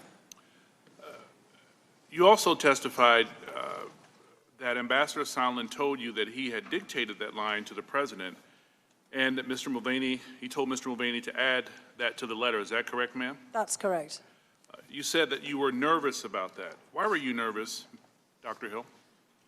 Because at this juncture, it had become quite apparent that the president wasn't very keen on having a meeting with Mr. Zelensky for all the reasons that we've been trying to lay out today.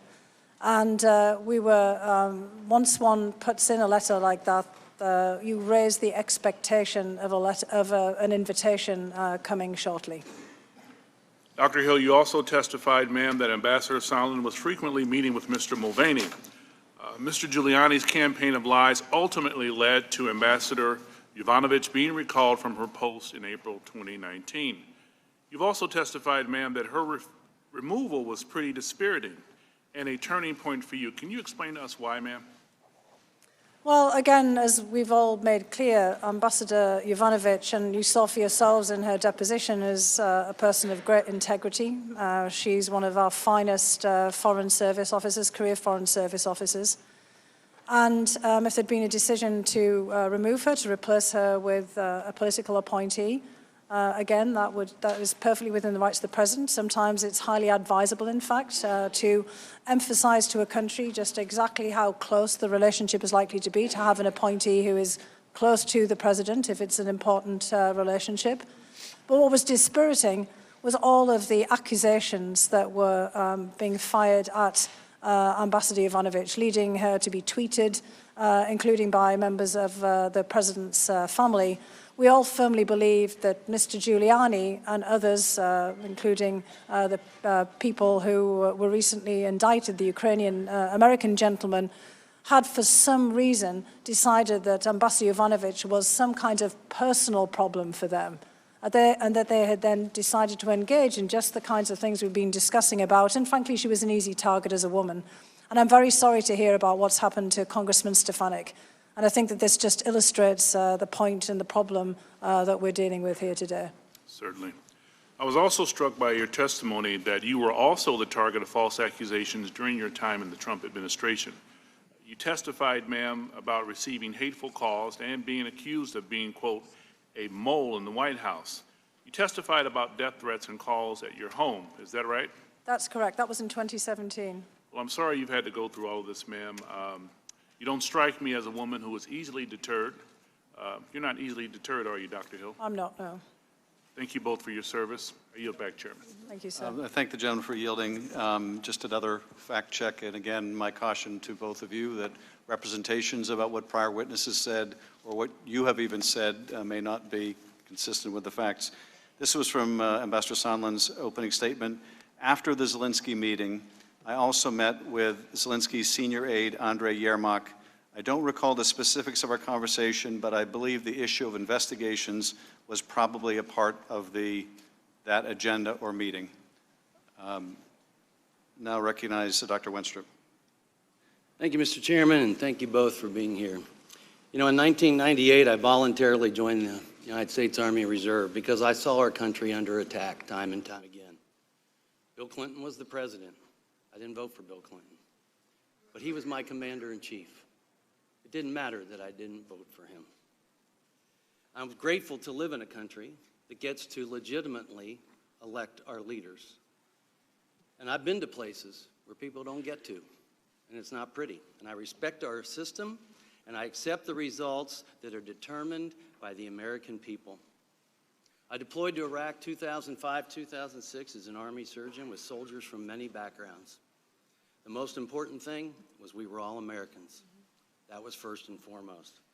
In our mission, we treated our troops, we treated the enemy, winning over the hearts and minds of people that never knew us because of their dictator, Saddam Hussein, who told them that we were responsible for all their problems, and that was his narrative. And speaking of narratives, Dr. Hill, I'm sorry, I have to say this. You said based on statements you've heard that some in this committee believe Russia did not conduct a campaign against our country is false. That's Mr. Schiff's narrative. That's where you've heard it. We did a whole report on it. And we agree that Russia has done this since the Soviet Union, and they've actually gotten better at it. That's a problem. But at the same time, certain Ukrainians did work against candidate Trump, some with the DNC. And if that's debunked, why is it Mr. Schiff has denied DNC operative Alexandra Chalupa from testifying to come forward and debunk it? I ask America, was it good for the country for the DNC and the Clinton campaign to pay Christopher Steele to dig up fake dirt with other foreign service sources on their political rival? Was it good for America to claim having evidence of the president colluding with Russians when he did not, costing the taxpayer millions and being debunked by special counsel? I'd say the false narrative got caught. Was it good for the country, for Americans and foreigners alike, to attempt to entrap members of a United States presidential campaign, specifically the Trump campaign? Sadly, I've come to believe through all this that some in power do think it's good. They think it's okay. And now we're here in an impeachment proceeding, certainly a right that Congress has, and apparently even with very partisan rules. But I'm curious, this impeachment inquiry was announced by the Speaker before the whistleblower complaint was even out. I'm curious why the lawyer for the whistleblower announced that the coup to impeach the president, that he announced that right after Trump won. That's pretty damning. I know it hurts after losing an election, especially as Americans, we usually get over it. And I imagine it would hurt even more if you were promised a position in the next administration and lost, and your hopes and your dreams are dashed. You know, I've seen hatred for political reasons, specifically on June 14th, 2017 at a ball field in Virginia. And I've seen hatred in war. And I know that hatred blinds people. I've been in war, and I've studied war. And coups create division. And it's time for this phase of the publicly announced and proclaimed Democrat coup to end. Thank you for your service. Thanks for being here, and I yield back. Could I actually say something? Because we've had three. Doctor, I was going to ask you if you'd like to respond. There have been a number. Gentleman suspended. Dr. Hill, you may respond. No, I think that what Dr. Wenstrup said was very powerful about the importance of overcoming hatred and certainly partisan division. And it's unfortunate that Congressman Turner and Ratcliffe have both left as well.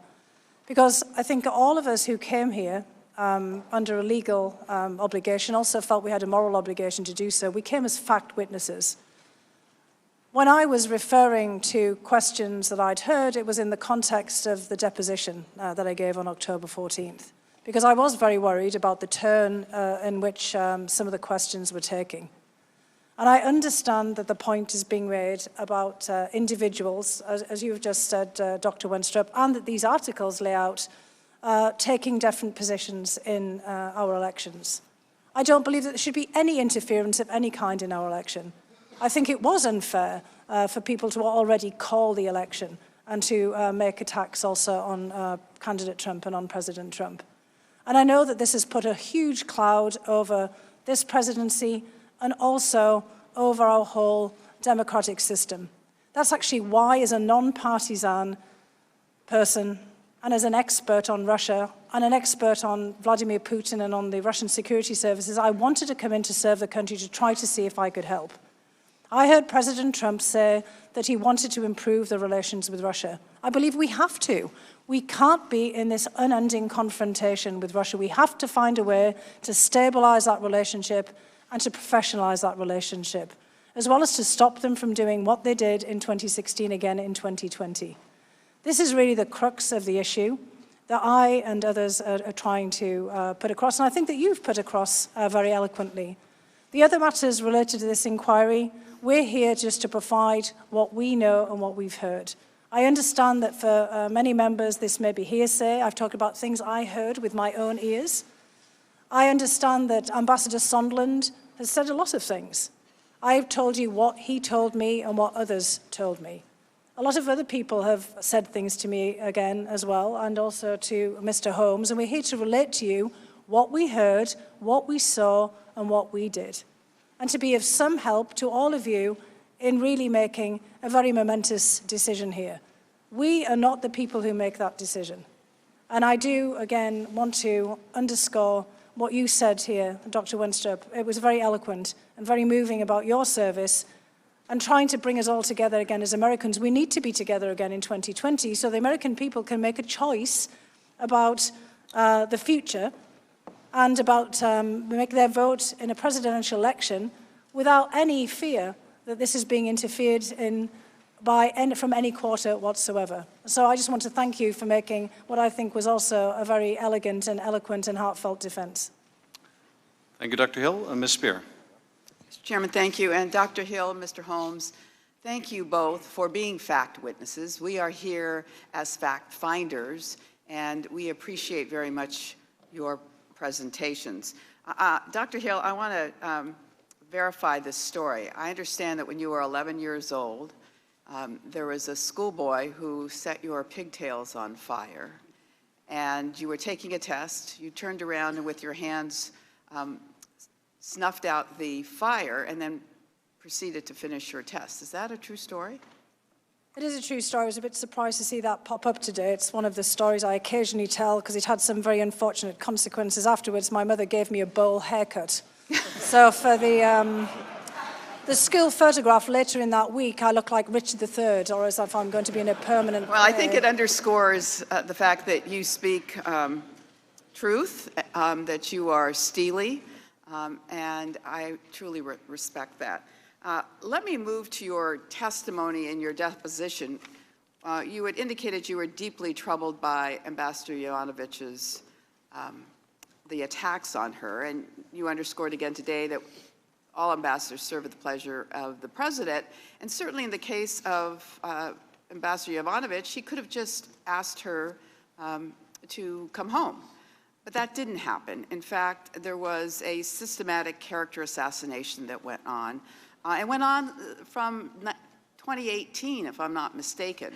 But you say, and the most obvious explanation at this point, it has to be said, seemed to be business dealings of individuals who wanted to improve their investment positions inside of Ukraine itself. You were then asked, who do you understand was responsible for her removal? And you said, I understand this to be the result of the campaign that really Mr. Giuliani had set in motion in conjunction with people who were writing articles and, you know, publications that I would have expected better of. And also, you know, just the constant drumbeat of these accusations that he was making on the television. So, Rudy Giuliani was playing fast and furious in Ukraine, it would appear. Is that correct? That's correct. And he had no official tasking within the administration. Is that correct? Not that I had been told of. But he frequently met with Ukrainian officials to request that they open an investigation. So I was led to understand, yes. You testified that Mr. Giuliani's involvement was, quote, a massive complication in terms of our engagement with Ukraine. That's correct. Would you like to explain that? Well, I think I already laid that out in an earlier part of response to some of the questions. We were actually conducting, which, you know, for a lot of the American people might seem to be a rather boring, standard bilateral policy toward Ukraine, pushing them on issues of reform in the energy sector and more broadly. We were concerned, obviously, about corruption in Ukraine. We were trying to help Ukraine regain its sovereignty after the attacks by Russia. So how did Mr. Giuliani's involvement affect you? Well, we basically had worked out over a course of 2 years and in close conjunction with the embassy in Kiev, an interagency agreed action plan. And these are things that, in fact, Colonel Vindman and others were working on, basically moving forward on the various issues that were on the list of items. Clearly, Rudy Giuliani and other people didn't care at all about this. All right. Frankly, Ambassador Sondland wasn't particularly interested in it either. It's quite boring. It wouldn't make for good copy in the press. And it's the kind of thing that everybody in a routine moves forward on. Mr. Holmes, you talked about the extraordinary power that Russia tries to assert against Ukraine. So since President Zelensky never got his White House meeting, doesn't that make Ukraine look weak, and doesn't that benefit Russia? Absolutely, it All right. does. So promoting Putin's false claim of Ukraine intervention into the U.S. election also benefits Russia, doesn't it? It does. So when President Trump meets privately with Vladimir Putin at the G20 summit, who does that benefit? Well, it doesn't help Ukraine. It doesn't help Ukraine. And by President Trump calling Ukraine corrupt and not North Korea, for instance, does that accrue to Russia's benefit? Again, it doesn't help Ukraine. All right. I thank you, and Mr. Chairman, I'll yield the rest of my time to you. You're yielding me 3 seconds. Not even I can make use of 3 seconds. Mr. Stewart. Thank you. Dr. Hill, Ms. Holmes, thank you for being here. I actually have no questions for you that haven't already been asked or made any points that haven't already been made. And I guess I'll just conclude by something I've said before. This Impeach-a-Palooza tour finally comes to an end. I mean, a year of resistance, 2.5 years of these absurd accusations against the president of Russian collusion. We've gone from quid pro quo to bribery to extortion, 7 weeks of hearings, 16 secret closed-door sessions, 12 public hearings, now of which you are the last, hundreds of hours of testimony. And I really think that for those who hate the president, they haven't changed their minds. But there's a lot of Americans who look at this and they think, is that it, really? You're going to impeach and remove a president for this? Now, like I said, if you don't like the president, you've already come to that conclusion. Many people wanted this 3 years ago. But for a lot of Americans, they really look at that, and they can see this. No evidence, zero evidence of any bribery, zero evidence of extortion, zero evidence firsthand of any quid pro quo. And yet, impeachment is almost inevitable. And why? Because the leadership of this committee has been unfair and dishonest. And I know we hear these crocodile tears from some of my colleagues who are heartbroken because they finally have to impeach this president. And we know that's absurd. There's no heartbroken. There's no prayerful tears over this. They're giddy over this. And there's not a person in the country who doesn't know that. Everyone knows what they're going to do next. They're going to impeach the president and they're going to send it on to the Senate. But that is the good news. That's good news.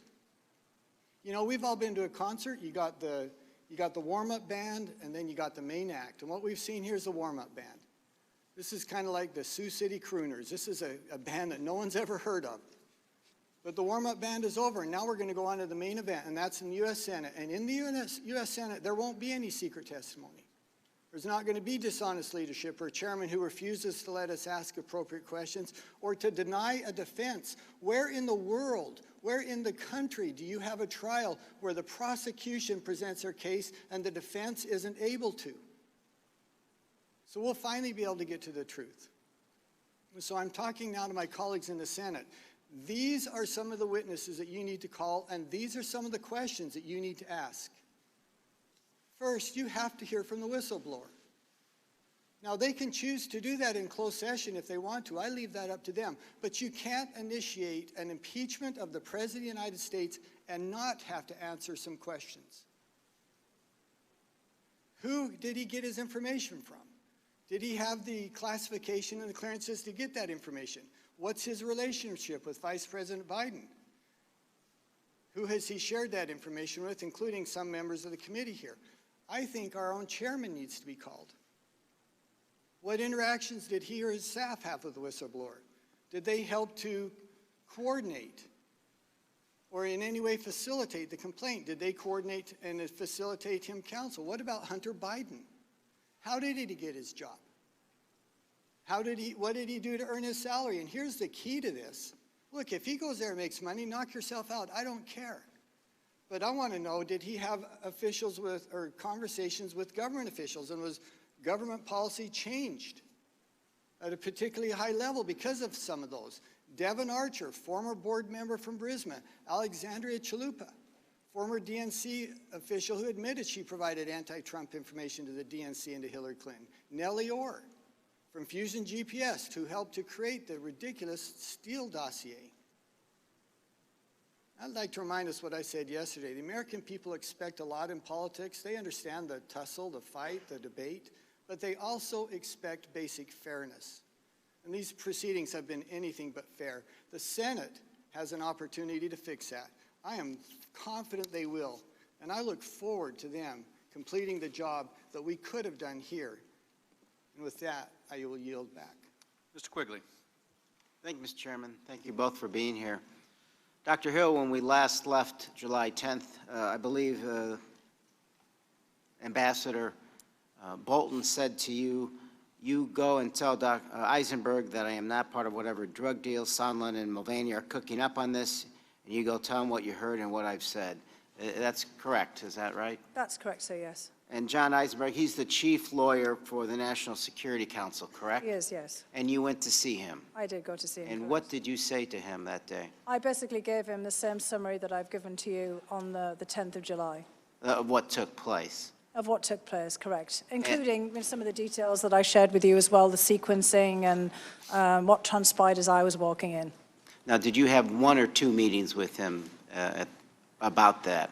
He did not have a great deal of time on the 10th, and I gave him the quick summary, and we agreed that we would meet again on the 11th, on July 11th, the next day. And I also wanted to bring in with me my colleague, Wells Griffith, our Senior Director for Energy, who'd been sitting with me on the sofa for the first portion of the meeting.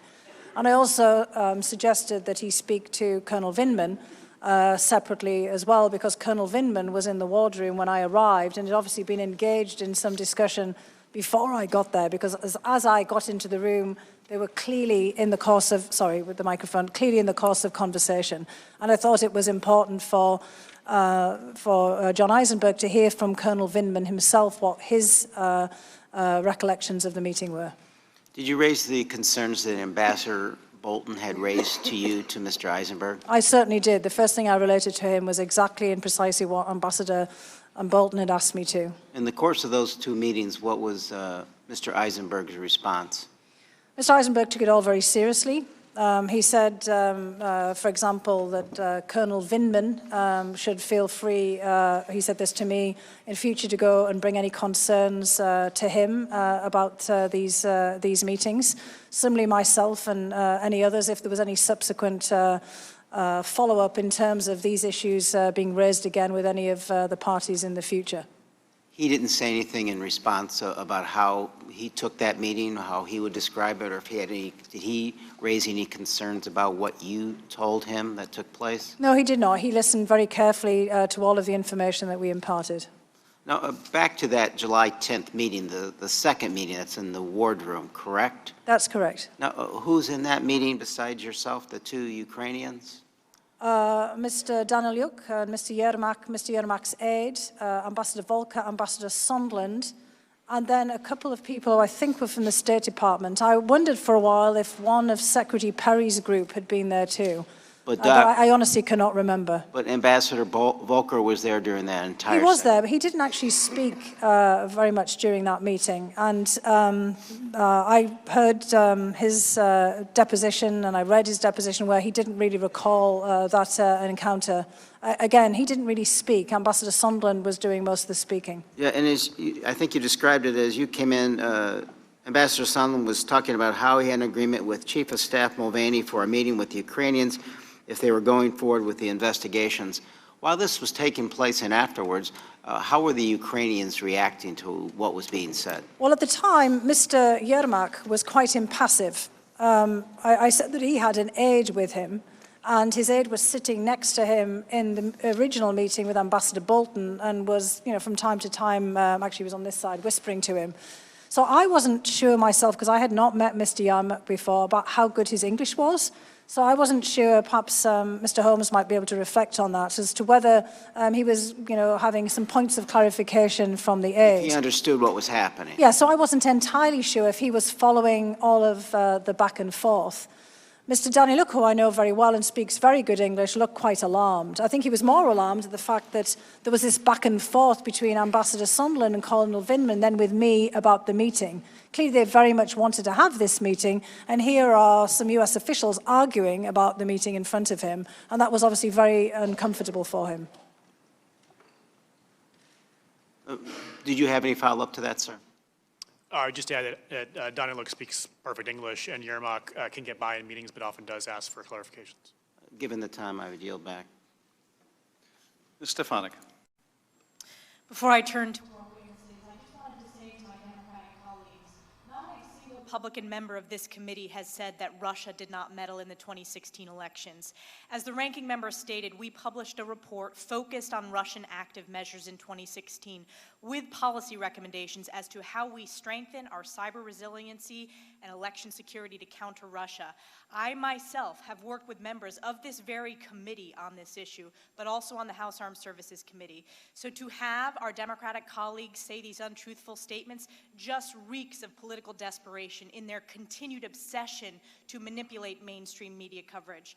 But the good news is the American people understand that this has been a partisan process from the start. The Democratic coordination with the whistleblower, the incessant and astounding leaks, the unprecedented closed-door process, closed to the majority of members, closed to the press, closed to the people, starting this inquiry without taking a vote. And then when finally forced to take a vote, the vote was with bipartisan opposition.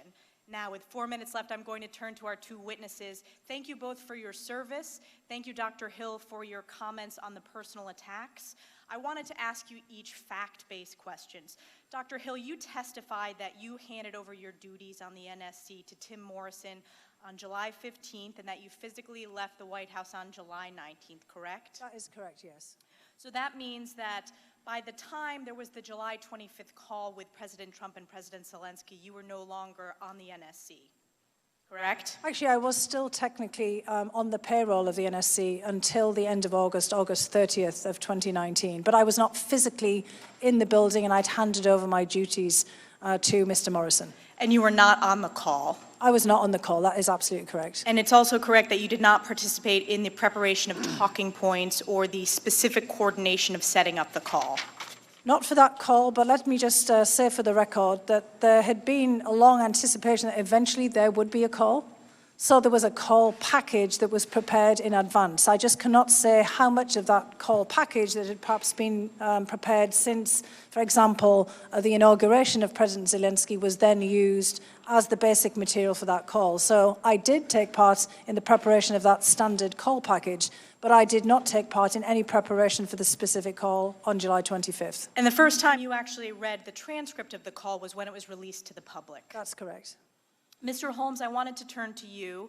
Good to see you again. Thank you for mentioning the bipartisan delegation that I led on behalf of the House Armed Services Committee with my friend, Representative Anthony Brown from Maryland. We did have an exceptionally informative visit where we highlighted the bipartisan congressional support for Ukraine, in particular the importance of countering Russian aggression. And we discussed in the briefings at the embassy the importance of defensive lethal aid in the form of javelins, which, as you both, I think you stated today, is, quote, an important strategic deterrent to Russia. And I just want to highlight on the record, I know this has been asked, the javelins were provided by the Trump administration and not the Obama administration, correct? That's correct. And I would just say, I think we discussed the importance of all our security assistance to Ukraine, not just the javelins. Absolutely, all of our security assistance, which I strongly support. Again, thank you for being a host on that. Dr. Hill, turning back to you, there's been discussion about the process of scheduling the meeting between President Zelensky and President Trump. And you testified that there was hesitancy to schedule this meeting until after the Ukrainian parliamentary elections. Is that correct? That is correct, yes. And that's because there was speculation in all analytical circles, both in Ukraine and outside the Ukraine that Zelensky might not be able to get the majority that he needed to form a cabinet, correct? That is correct. And you also testified that another aspect of the NSC's hesitancy to schedule this meeting was based on broader concerns related to Zelensky's ability to implement anti-corruption reforms. And this was in specific relation to Ukrainian oligarchs who basically were the owner of the TV company that Mr. Zelensky's program had been a part of. Is that correct? That is correct. Just distilling this down to the key facts, I wanted to ask both of you three key questions. So the fact of the matter is Ukraine ultimately did receive the aid, correct, Mr. Holmes? Ultimately. Yes. And Dr. Hill? Correct, ultimately. And there was no investigation into the Bidens, correct, Mr. Holmes? They did not open a new investigation into the Bidens. No. Correct. And Dr. Hill? Correct. And there was, in fact, a meeting between President Trump and President Zelensky ultimately at the UN. Is that correct? The president invited Zelensky to the Oval Office at a date undetermined. That has not yet happened. The meeting at the UN. President Trump and President Zelensky met at the UN. They did, but not in the Oval Office. But they did have a meeting at the UN. They did, ma'am. And Dr. Hill, they did? Okay, thank you. I yield back. Mr. Swalwell. Dr. Hill, yesterday I think a lot of Americans were scratching their heads as Ambassador Sondland testified that on September 9 he calls the President of the United States and just says broadly, "What do you want from Ukraine?" And the President says, "There's no quid pro quo. There's no quid pro quo."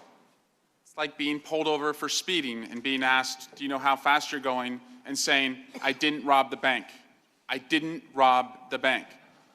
But your testimony today is that on July 10 of this year, you told one of the president's lawyers that you had concerns that a White House meeting was linked to investigations. Is that right? That's correct, based on what Ambassador Sondland said in the wardroom.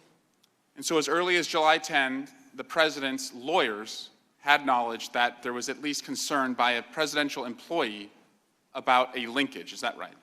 That's correct. Dr. Hill, just like you, we are trying to account for all the president's men. You had that same concern when you saw Mr. Sondland's emails and you saw people who were outside the channels that you had been working on. So I want to walk you through something you told us earlier. You said that you have evidence that as recently as this year, President Trump believed someone named Cash was the Ukraine director. Is that right?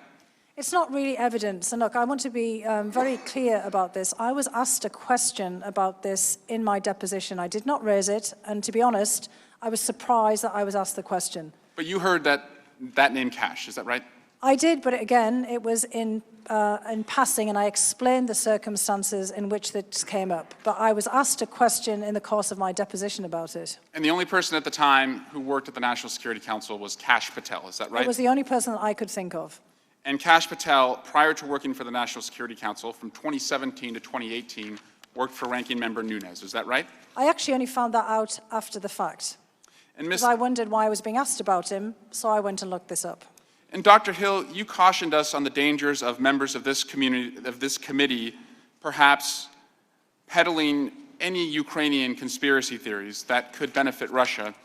And I want to ask you if you have heard the name Lev Parnas of Ukraine, someone in this investigation who was influencing President Trump and Rudy Giuliani about some of the debunked conspiracy theories you referenced earlier. I have heard his name, yes. Are you aware that Mr. Parnas was indicted on October 10 for making foreign contributions to Republicans in U.S. elections? I am aware of those reports, yes. Are you aware of yesterday's Daily Beast story reporting the indicted Ukrainian Lev Parnas has been working with Ranking Member Devin Nunes on Mr. Nunes's overseas investigations? I am not aware of that. Mr. Chairman, I asked unanimous consent to put into the record the Daily Beast story. Lev Parnas helped Rep. Devin Nunes's investigations from yesterday. First two paragraphs reading, Lev Parnas, an indicted associate of Rudy Giuliani, helped arrange meetings and calls in Europe for Rep. Devin Nunes in 2018, Parnas' lawyer, Ed McMahon, told the Daily Beast. Nunes' aide, Derek Harvey, participated in the meetings, the lawyer said, which were arranged to help Nunes' investigative work. McMahon didn't specify what those investigations entailed. Without objection. Mr. Chairman, you have been falsely accused throughout these proceedings by the ranking member as being a quote-unquote fact witness. Now, if this story is correct, the ranking member may have actually been projecting. And in fact, he may be the fact witness if he is working with indicted individuals around our investigation. But I want to go to what this is really all about. First, it's your credibility, Mr. Holmes. And can you tell us and confirm that in 2014 you received the William Rivkin Constructive Dissent Award from the Obama administration State Department? Yes, sir. And that was for dissent that you brought up against an administration policy, is that right? That's right. Congratulations, and thank you for speaking up in the way that you did. But what we're really here about is what you're working on in Ukraine. And I want you to take a look at the picture. Who do you see in the foreground of that photo? President Zelensky.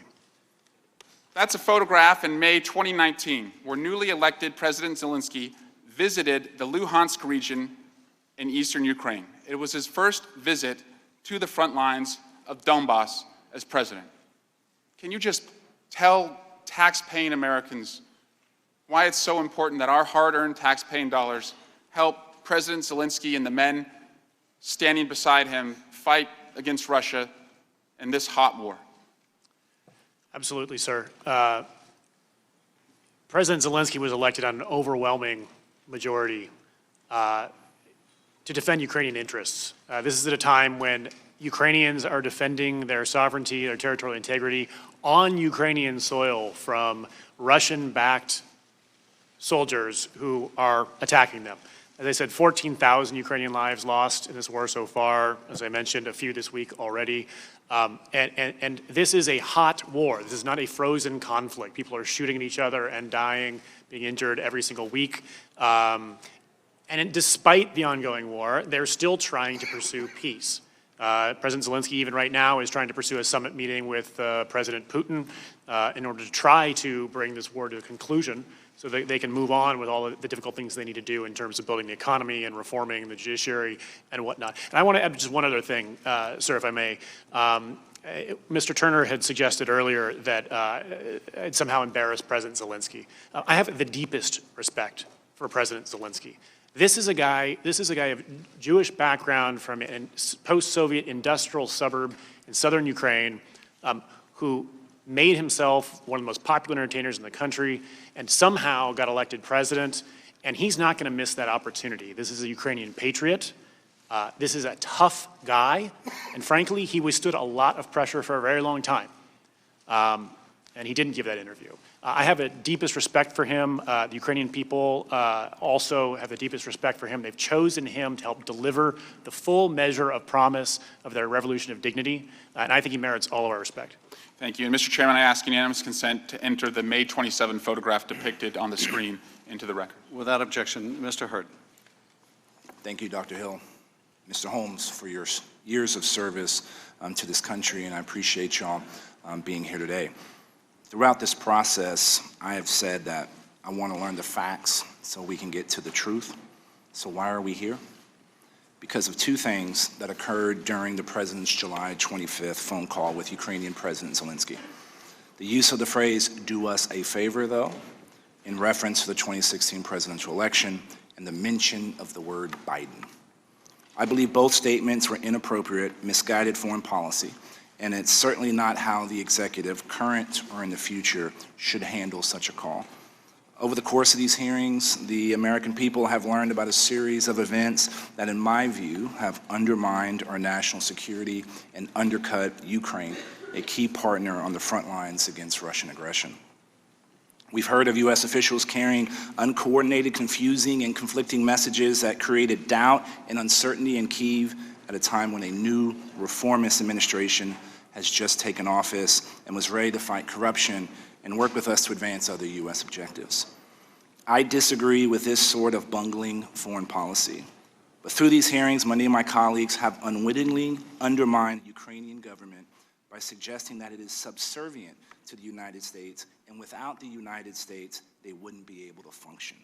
The Ukrainians, as you stated, Mr. Holmes, is in a hot war with Russia, and they are holding their own. We could benefit from the experience of the Ukrainians, not the other way around. While I thought the Intelligence Committee would actually be engaged in oversight of the intelligence and national security communities, unfortunately, we are not. We're here talking about one of the most serious constitutional duties we have as members of Congress, the impeachment and removal of the President of the United States. Over the past weeks, we've learned a few things. The officials on the July 25th call have many different opinions on whether the call was concerning or not, and just because Vice President Biden is running for president does not mean that corruption related to Burisma, Ukraine's largest natural gas company, and Americans' ties to it are not concerning. There's also a lot we do not know. We've not heard from Rudy Giuliani. We haven't heard from Hunter Biden. I'd like to know more about both of their activities, why they talk to whom and to whom. Despite promises from Chairman Schiff, we have also not heard from the whistleblower, something that can occur in a closed setting without violating his or her anonymity. We need to understand the motivations and level of coordination that happened prior to his or her submission of the complaint. Over the past few weeks, and even today, it's been reiterated. In 2017, the Trump administration made the decision to provide lethal defensive aid to Ukraine after the Obama administration refused to do so. Ukraine is receiving all the security assistance as directed by Congress. President Zelensky has undertaken significant anti-corruption efforts, including eliminating the parliamentary immunity from prosecution. And, again, Mr. Holmes, you mentioned this today, under President Zelensky's leadership, we have finally seen some progress this fall towards ending the Russian occupation of eastern Ukraine. So where does this leave us? An impeachable offense should be compelling, overwhelmingly clear, and unambiguous, and it's not something to be rushed or taken lightly. I've not heard evidence proving the president committed bribery or extortion. I also reject the notion that holding this view means supporting all the foreign policy choices we have been hearing about over these last few weeks. To paraphrase Tim Morrison's testimony this week, every day the national conversation on Ukraine is focused on impeachment, not the conflict in the Donbass, not the illegal occupation of Crimea, not the need for reforms in Ukraine's government economy. Is a day where we are not focused on our shared national security interests with Kyiv. I hope that we won't let this very partisan process keep us from agreeing on how a free and prosperous Ukraine is important to the security of the Ukrainian people, the United States of America, and the rest of the world.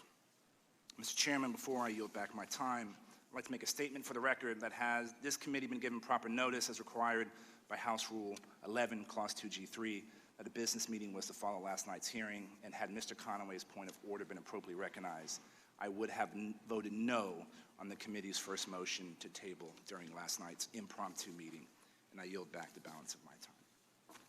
Mr. Castro. Thank you, Chairman. Thank you, both of you, for your testimony today. I first want to say, because I think it shouldn't go unmentioned, that the characterization just a few minutes ago by one of my Republican colleagues of this proceeding, I think, was vile, irresponsible, and dangerous.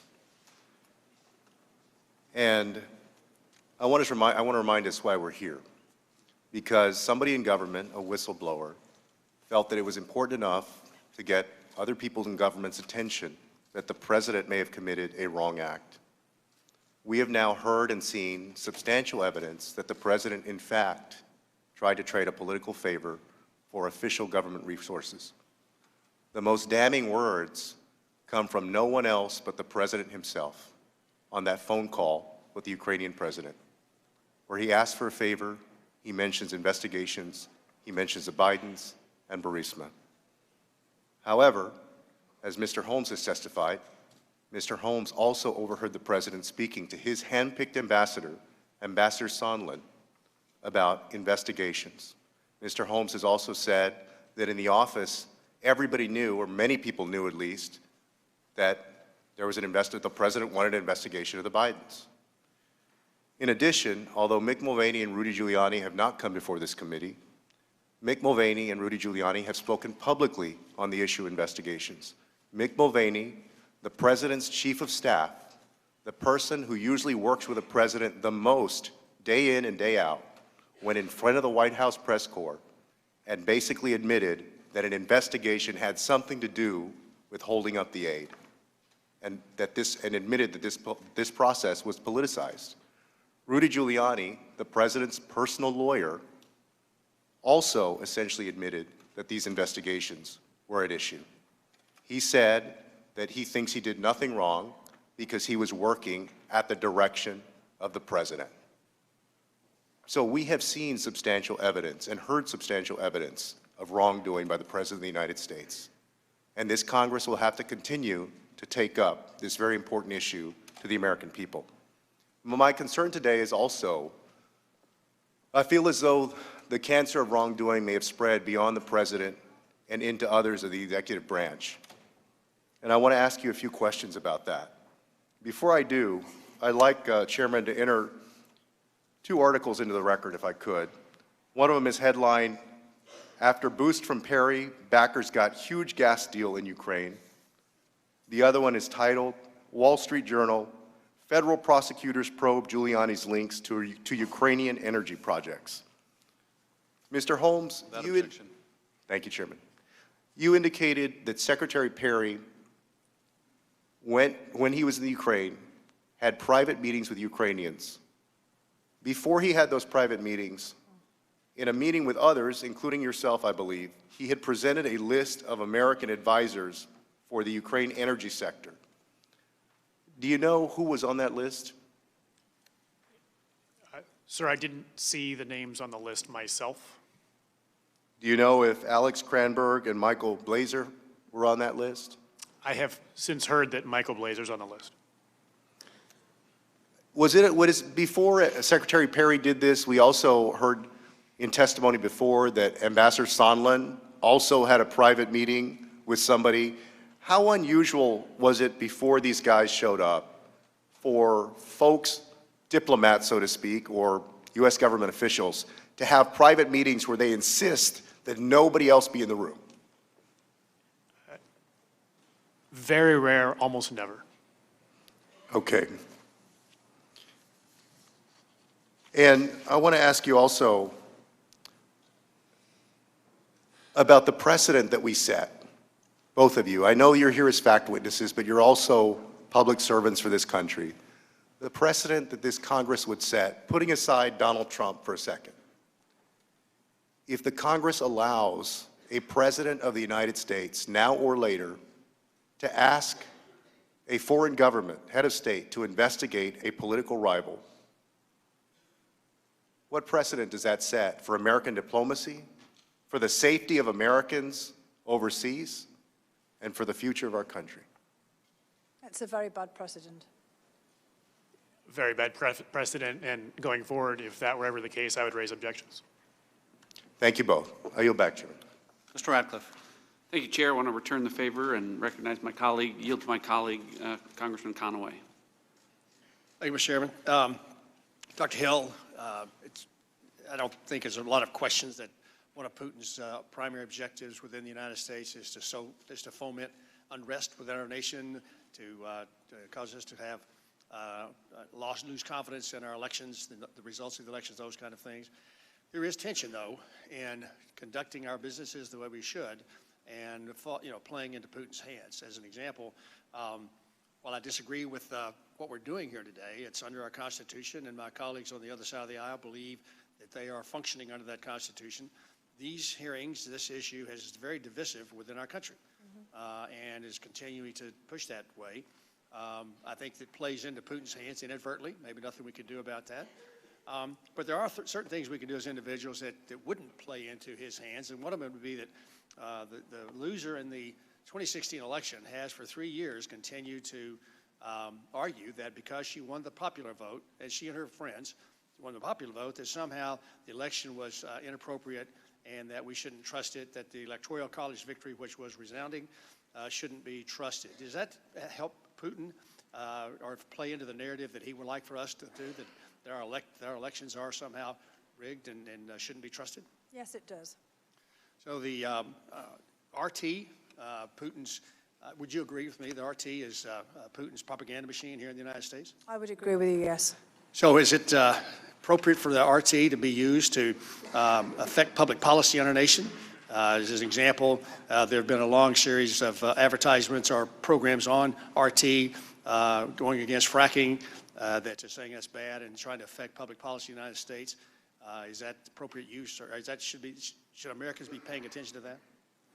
In the sense that Americans should be paying attention that RT and other outlets are used to propagate this kind of information, absolutely. I wasn't quite sure what you meant about should Just we be paying that attention. fracking is a controversial issue within our nation. If we did away with fracking, the United States would not be in a position today to dominate the oil production within the world and would play into strengthening Putin's hands with respect to That's the oil correct. And actually, I'd like to point out that in 2011, in November 2011, I actually sat next to Vladimir Putin at a conference in which he made precisely that point. It was the first time that he had actually done so to a group of American journalists and experts who were brought to something called the Valdai Discussion Club.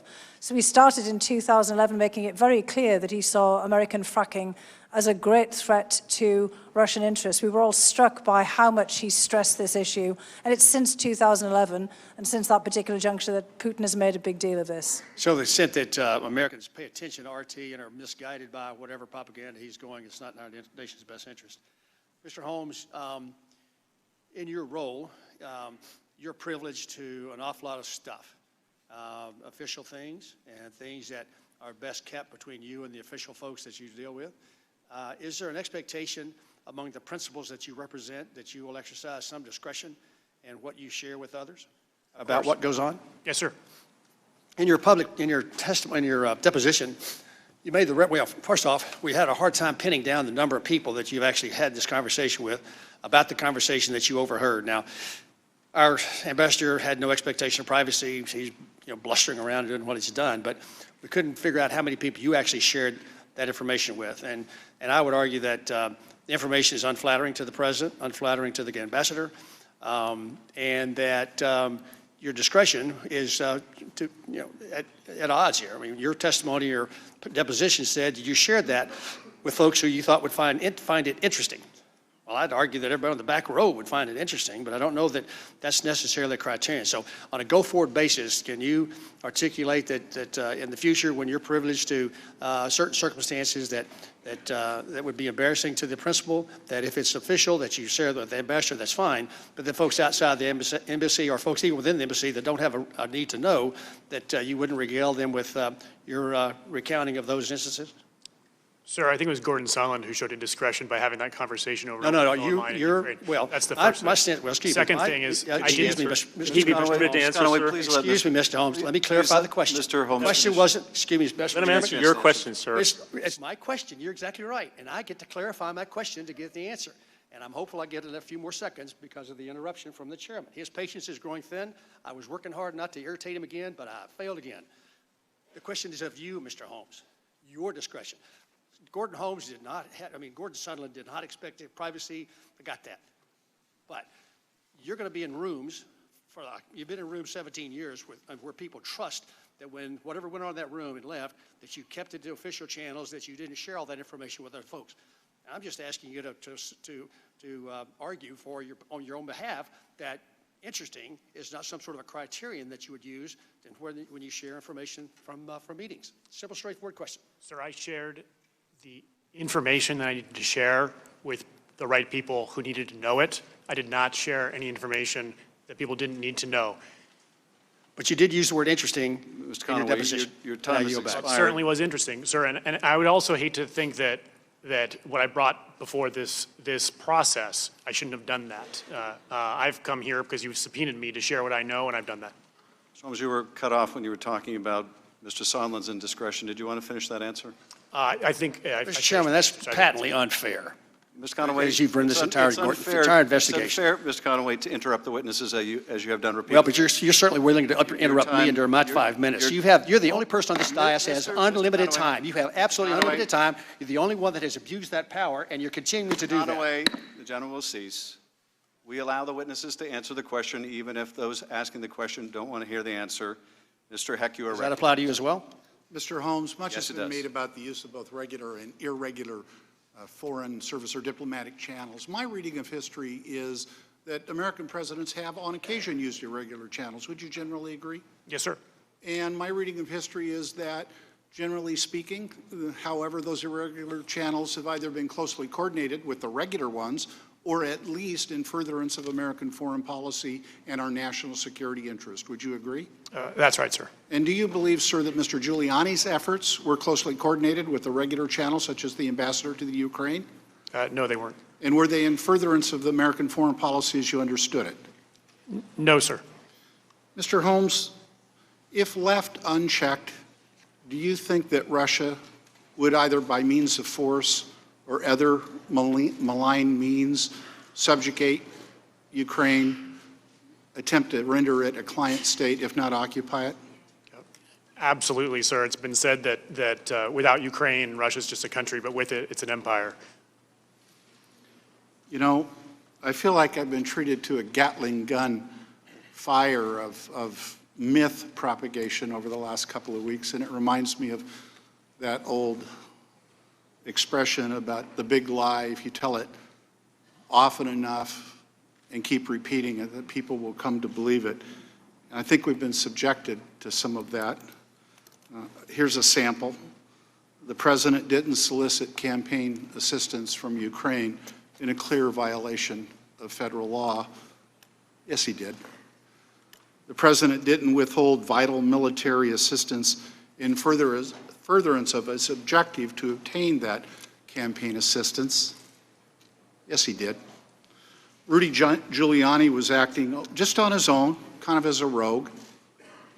No, he wasn't. That all this is business as usual. This happens all the time and stems from a principled interest. No, it isn't, and no, it wasn't. And that it's okay to attack patriotic diplomats in public service if they stand in your way and have the courage to speak up. And no, it isn't. Those are just some of the big lies. But here's the big truth. The president did it. He did it. We all just came from the floor. And it's a majestic chamber. And in the front of the chamber, there are only two portraits. On the left, looking forward, is my favorite president, George Washington. And on the right is the Marquis de Lafayette, who came to this country to help us stand up our fledgling democracy. So here's another big truth. Without his help, we probably never would have gotten off the ground. And that assistance from many other countries who are helping us to create something that had never been created before. It was an audacious idea, this notion of a democracy, of self-governance, of freedoms such as speech and press and religion and expression and assembly, and most of all, that it would be rooted in the premise of the rule of law. Not monarchs, not military strongmen, but the rule of law. Others helped us to get here, and we wouldn't be here without them. And I frankly feel like we're almost in a little bit of a pay it forward moment. So when the president did it, he put at risk the security of Ukraine, a strategic ally and a nascent democracy with their masses yearning to breathe free, who 6 years ago this day, when their government said we're not going to sign that memorandum of agreement with the European Union, rose up and took to the streets because they wanted, frankly, what we have. And when the president did it, he put our own national security at risk.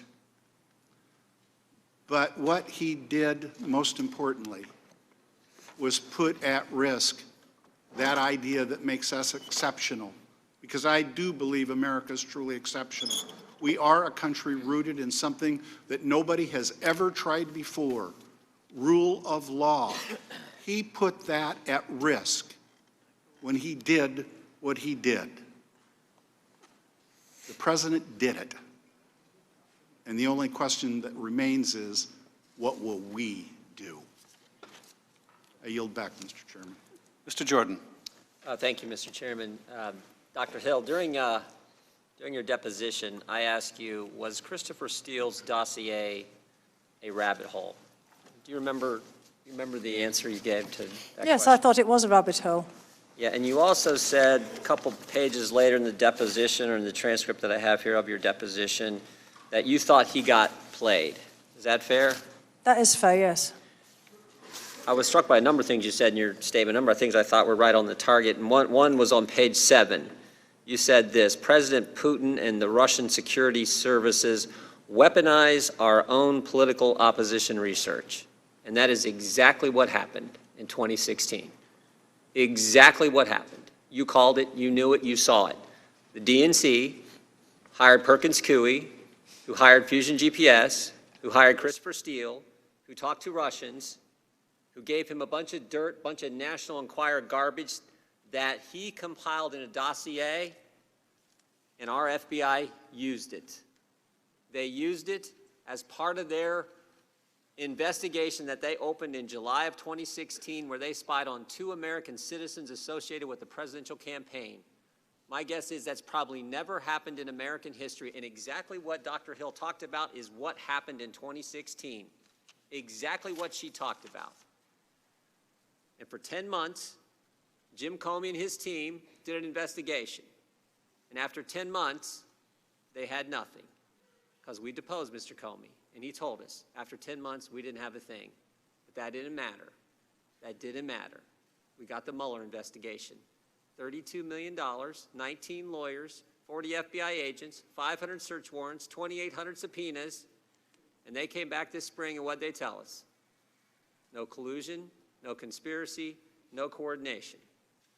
But the guys on the other side don't care. They don't care.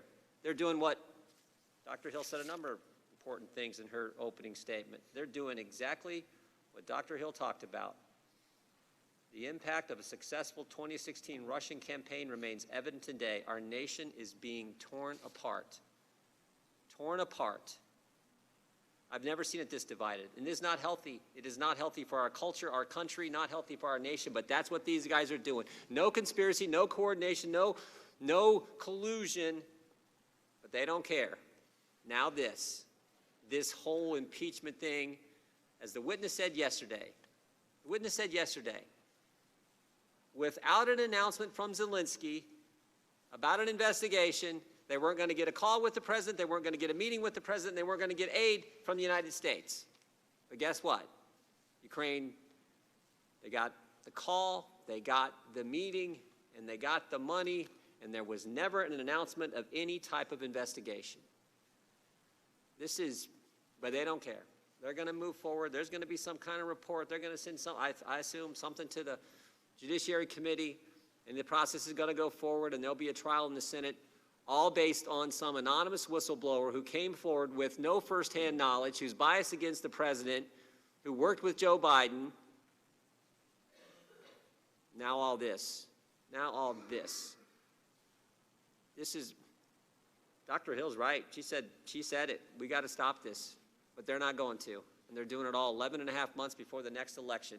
And I think maybe the most telling thing is what the Speaker of the House said Sunday. Speaker of the House said Sunday. This is scary. Speaker of the House said Sunday. National Sunday morning TV show.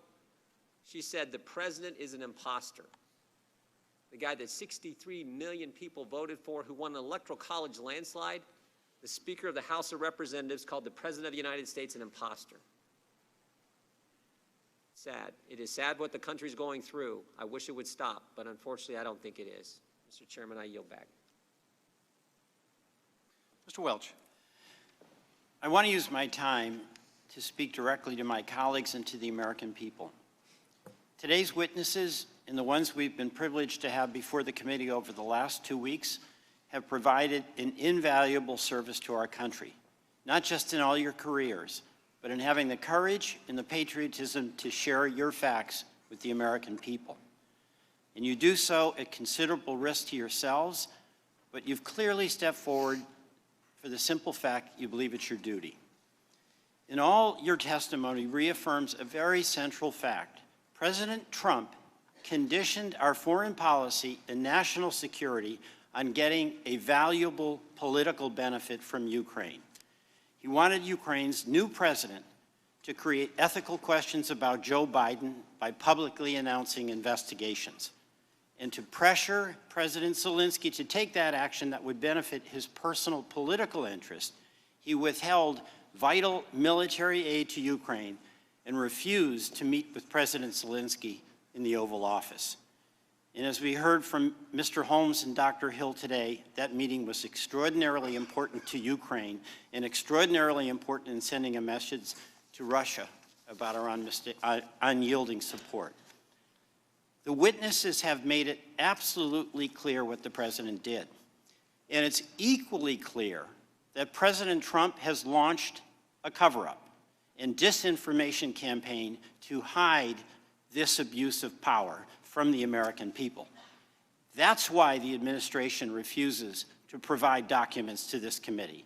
And it's why the White House has taken the unprecedented position that senior officials could ignore congressional subpoenas and refuse to testify. That's why Acting Chief of Staff Mulvaney, Secretary of State Pompeo, and others have not testified. Now the President and even some members of this committee are pretending this is normal. It is not. It must never be.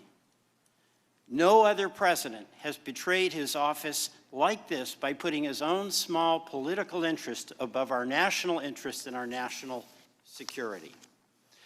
You know, I asked some of our witnesses what would happen in any American city or town if the mayor stopped funding the police department until the chief of police launched an investigation into the mayor's political rival, or a governor or a member of Congress did that. And the answer was clear. It would be wrong, it would be illegal, and it wouldn't be tolerated. It would violate the most basic trust we have in public officials. If it happened with a military commander, a court-martial would follow. If it happened with a corporation, a CEO would be fired. We all know this kind of conduct is wrong, but the president continues to say it isn't. He says it's perfect, and he'd do it again tomorrow. The same rules apply to mayors, governors, members of Congress, CEOs, and everyone else in America. They apply to the president too. Whether you're a Republican or a Democrat, you like MSNBC or Fox, I think every American believes in one of our nation's founding principles: no person is above the law, not even the president. On July 24th, Director Mueller testified about Russian state-sponsored systematic interference in our 2016 election. He expressed apprehension this could become the new normal. The day after, on July 25th, President Trump spoke to President Zelensky and asked a favor. That favor was that Ukraine interfere in our 2020 election. If we allow this to stand, to become the new normal, it will be the standard for all future presidents. In good conscience, none of us can do that. This conduct corrupts our democracy. It corrupts how our country conducts foreign policy. It threatens our national security and the security of all Americans. And it is, in my view, a clear betrayal of the President's oath of office. I yield back. Mr. Maloney. Mr. Chairman, two quick housekeeping matters. Ask unanimous consent to enter into the record an ABC News story. This one's for my friend, Mr. Stewart, entitled 70% of Americans say Trump's actions tied to Ukraine were wrong, dated November 18th, 2019. Without objection. Also ask unanimous consent to enter into the record a New Yorker story entitled The Invention of the Conspiracy Theory on Biden and Ukraine, how a conservative dark money group that targeted Hillary Clinton in 2016 spread the discredited story that may lead to Donald Trump's impeachment. Jane Mayer, October 4th, 2019. Without objection. Good afternoon. Thank you for being here. Dr. Hill, first of all, I thought that was some epic mansplaining that you were forced to endure by my colleague, Mr. Turner, and I want you to know some of us think it was inappropriate, but I appreciate your forbearance. Let me ask something. I'm fascinated by this meeting, two meetings really, on July 10th. You have the meeting in Mr. Bolton's office. Sondland says this thing about investigations. Bolton ends the meeting. Photo. There's a follow-on meeting in the wardroom. And you get there a little late, and Vindman is talking to Sondland, and they're already going at it about Sondland's desire to assert that the meeting's going to happen if there's these investigations. That, in sum and substance, what's going on? That's it, right, yes. And what I want to understand is this isn't a policy disagreement, right? No, that's correct. The source of your concern is not a policy disagreement, and it's not purely a procedural disagreement either, right? It's About not. how excuse me. I'm sorry, yes, it's not correct. It's neither policy nor is it procedure that's bothering you, or for that matter, the National Security Advisor, Mr. Bolton, right? Correct, I mean, it's not why he sends you down there to see how the meeting's going. correct.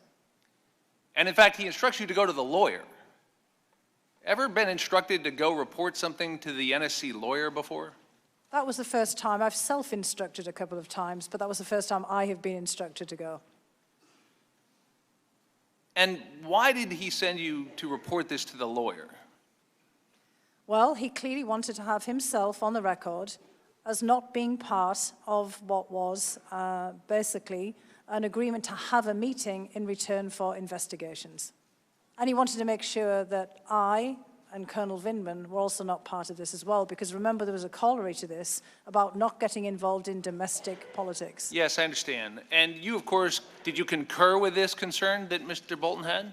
I did, because July 10th is really the first time that it crystallized for me that there was basically a different channel going on here. And I think you foreign understand. policy channel and a domestic policy channel, and we're not in that other channel. Right, I think you described it as a political errand, and you were doing national security policy, is how you distinguish those two channels. Is that fair?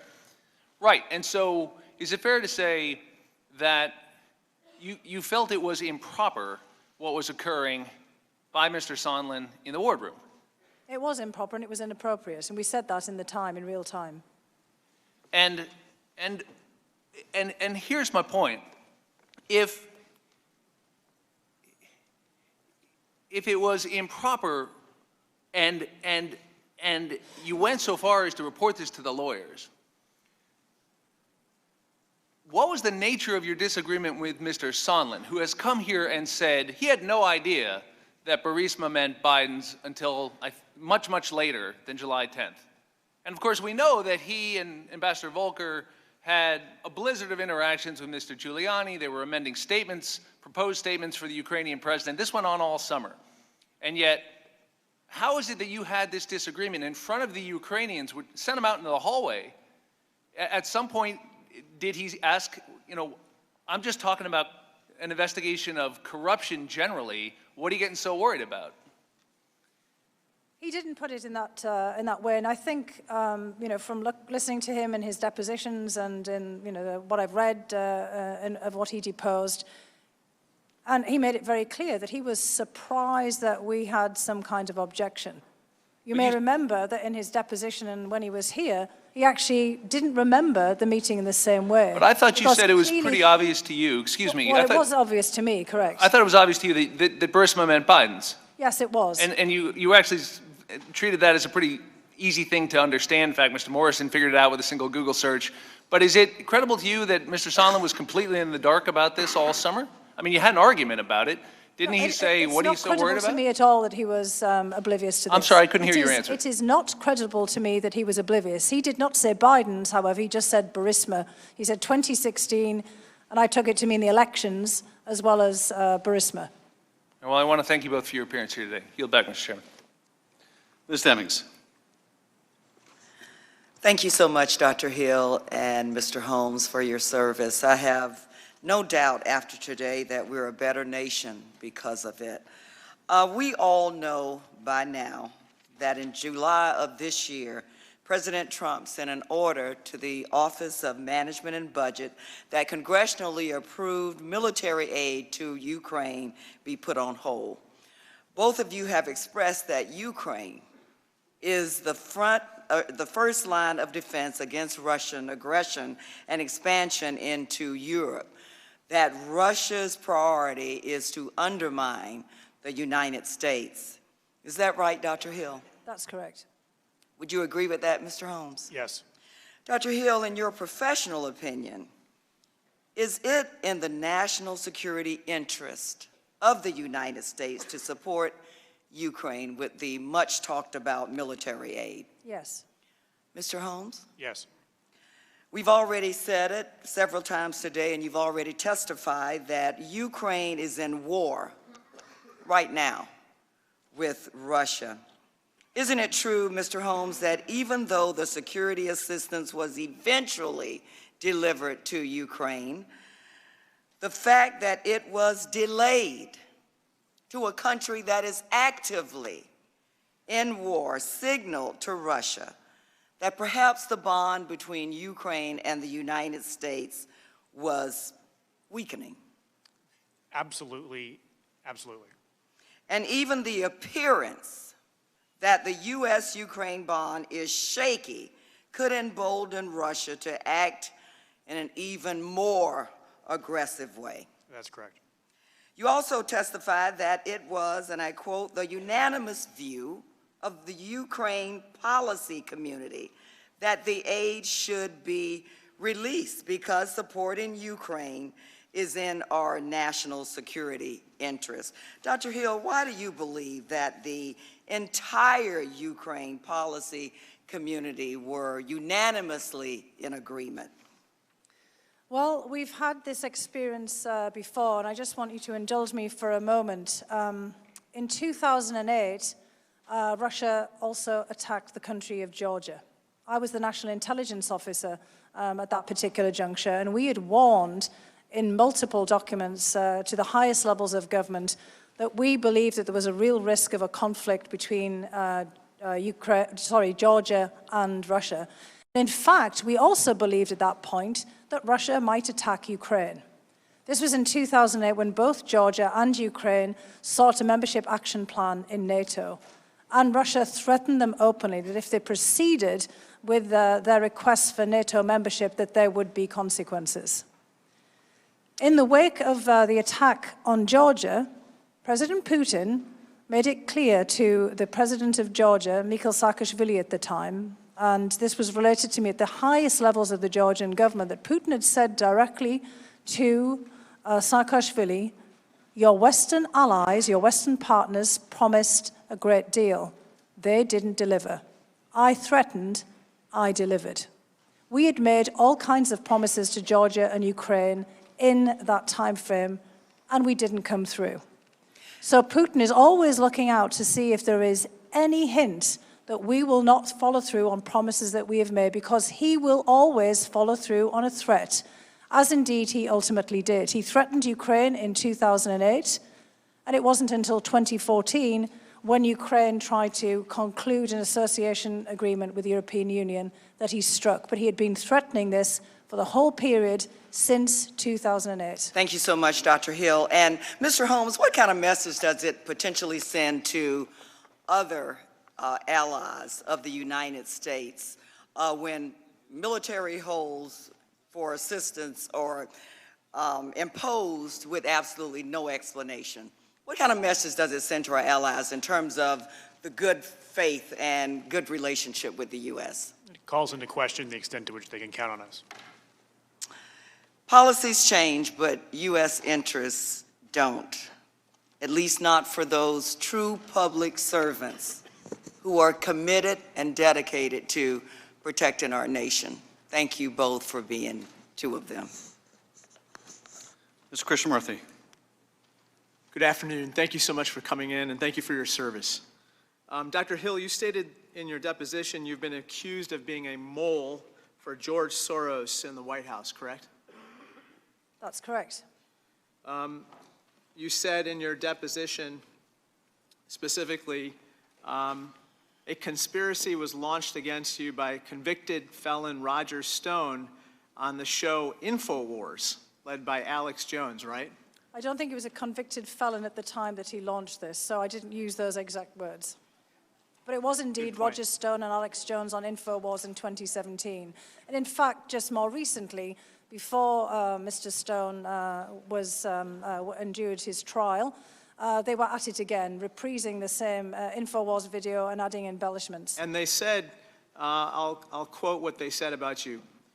We here at InfoWars, this is Roger Stone speaking, first identified Fiona Hill, the globalist leftist George Soros insider who had infiltrated McMaster's staff. He said that on May 31st, 2017. I presume you're not a globalist, leftist, Soros insider, correct? I think my coal mining family would be very surprised to hear all of these things about me. I'd agree. Actually, leftist, perhaps not so much, but, anyway, the left in Europe is a bit different from the left here, let's put it that way. I agree. Interestingly, you stated in your deposition that a similar conspiracy theory had actually been launched against Marie Yovanovitch. That's correct. And you said specifically, when I saw this happening to Ambassador Yovanovitch, again, I was furious because this is, again, just this whipping up of what is frankly an anti-Semitic conspiracy theory about George Soros to basically target nonpartisan career officials. Isn't that what you said? I did say that, yes. And I'm sure you've been watching with concern what's happened to other nonpartisan career officials. We had Lieutenant Colonel Alex Vindman, an American immigrant, questioned for his criticism of the president in a very unfair way, basically questioning his loyalty to the country. I believe that he's also of Ukrainian Jewish descent.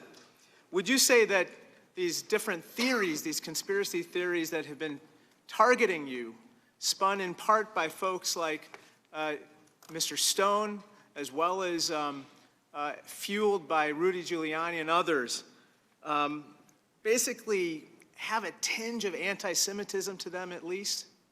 Well, certainly when they involve George Soros, they do. I'd just like to point out that in the early 1900s, the Tsarist secret police produced something called the Protocols of the Elders of Zion, which actually you can still obtain on the internet, and you can buy it actually sometimes in bookshops in Russia and elsewhere. This is the longest running anti-Semitic trope that we have in history.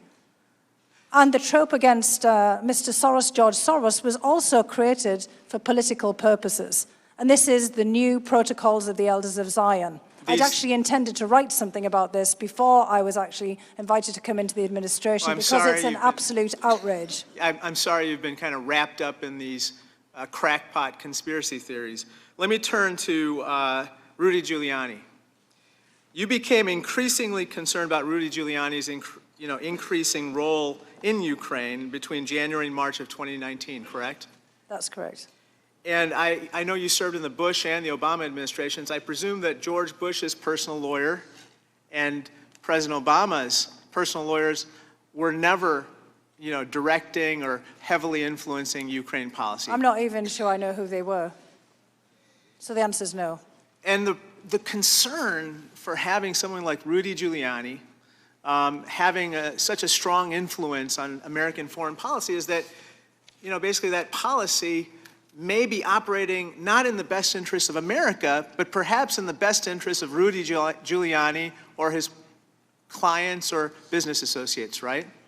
I think that's correct, and that's, as I said in my deposition on October 14th, that frankly that's what I thought it was at the very beginning when I first heard Mr. Giuliani making these statements. And some of those associates included indicted folks, Igor Fruman and Lev Parnas, isn't that right? That's correct. We have an interesting character in Chicago who's now been indicted. His name is Mr. Firtash, and Mr. Firtash has been indicted for federal bribery charges, another associate of Giuliani, right? I do know Mr. Firtash, that's correct. I know of him from my work, that's correct. And the question that we're all asking is whether American foreign policy in Ukraine is potentially being run in their interests and not our own. It certainly appears that it is being used, that there's a subversion of American foreign policy to push these people's personal interests. Thank you so much.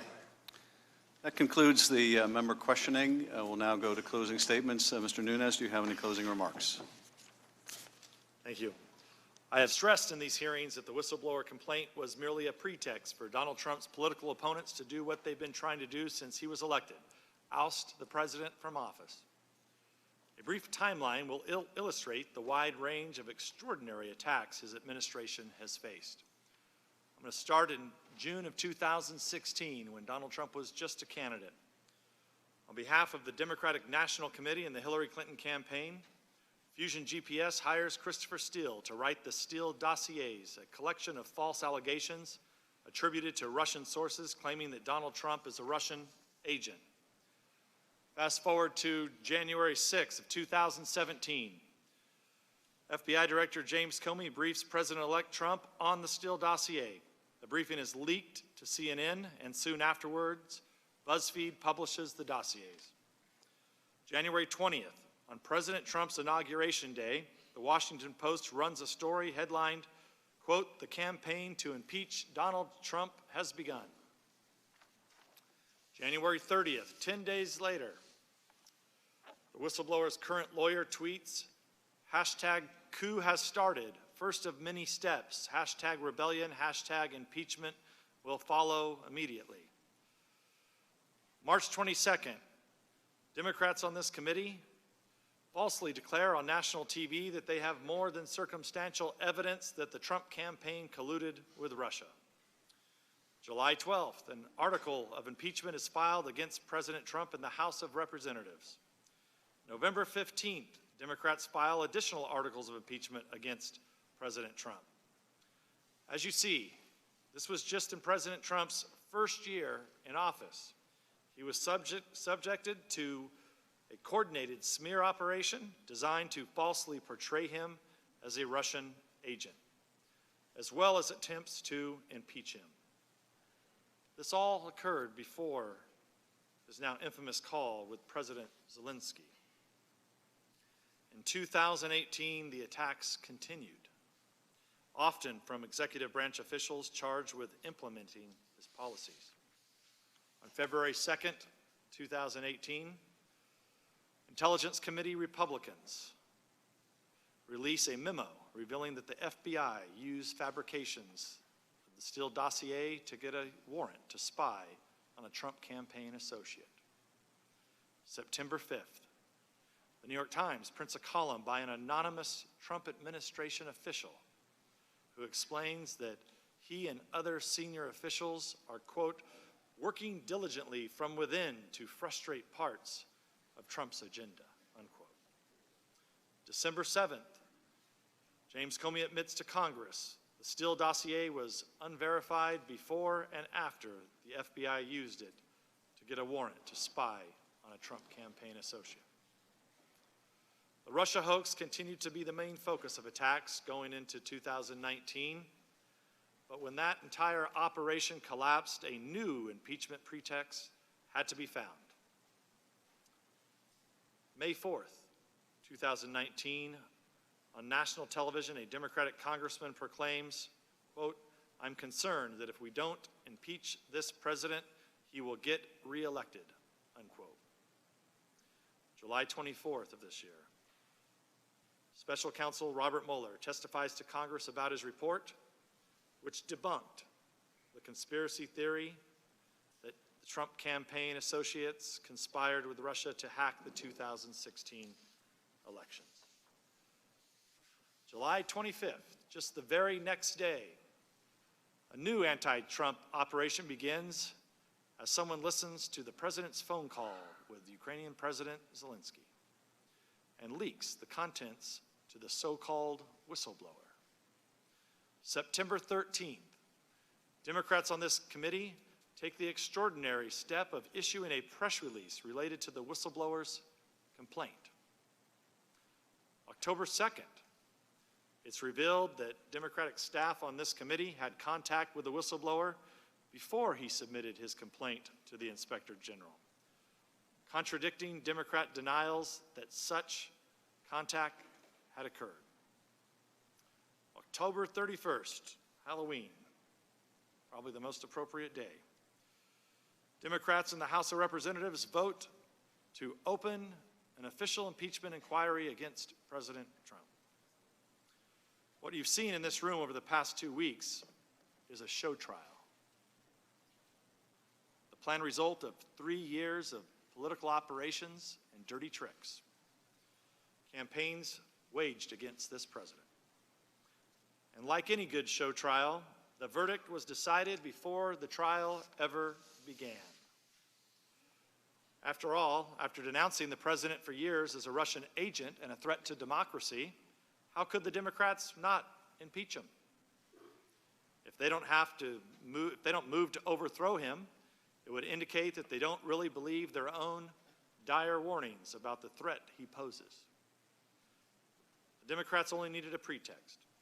When their Russian dossiers and investigations failed to do the job, they moved to Plan B, the Ukraine hoax.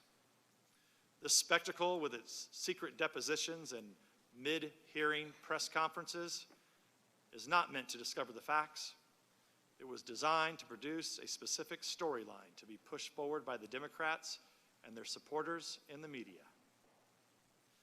Ladies and gentlemen, as we approach Thanksgiving, Speaker Pelosi has just made clear, just today, USMCA, free trade deal with Canada and Mexico, that will boost our economy, won't be signed this year.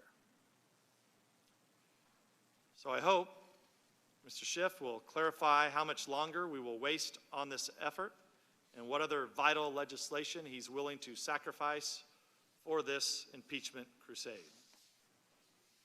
Will there be even more secret depositions accompanied by the usual flood of Democratic leaks? Will we have more public hearings with Democrat witnesses but not ours?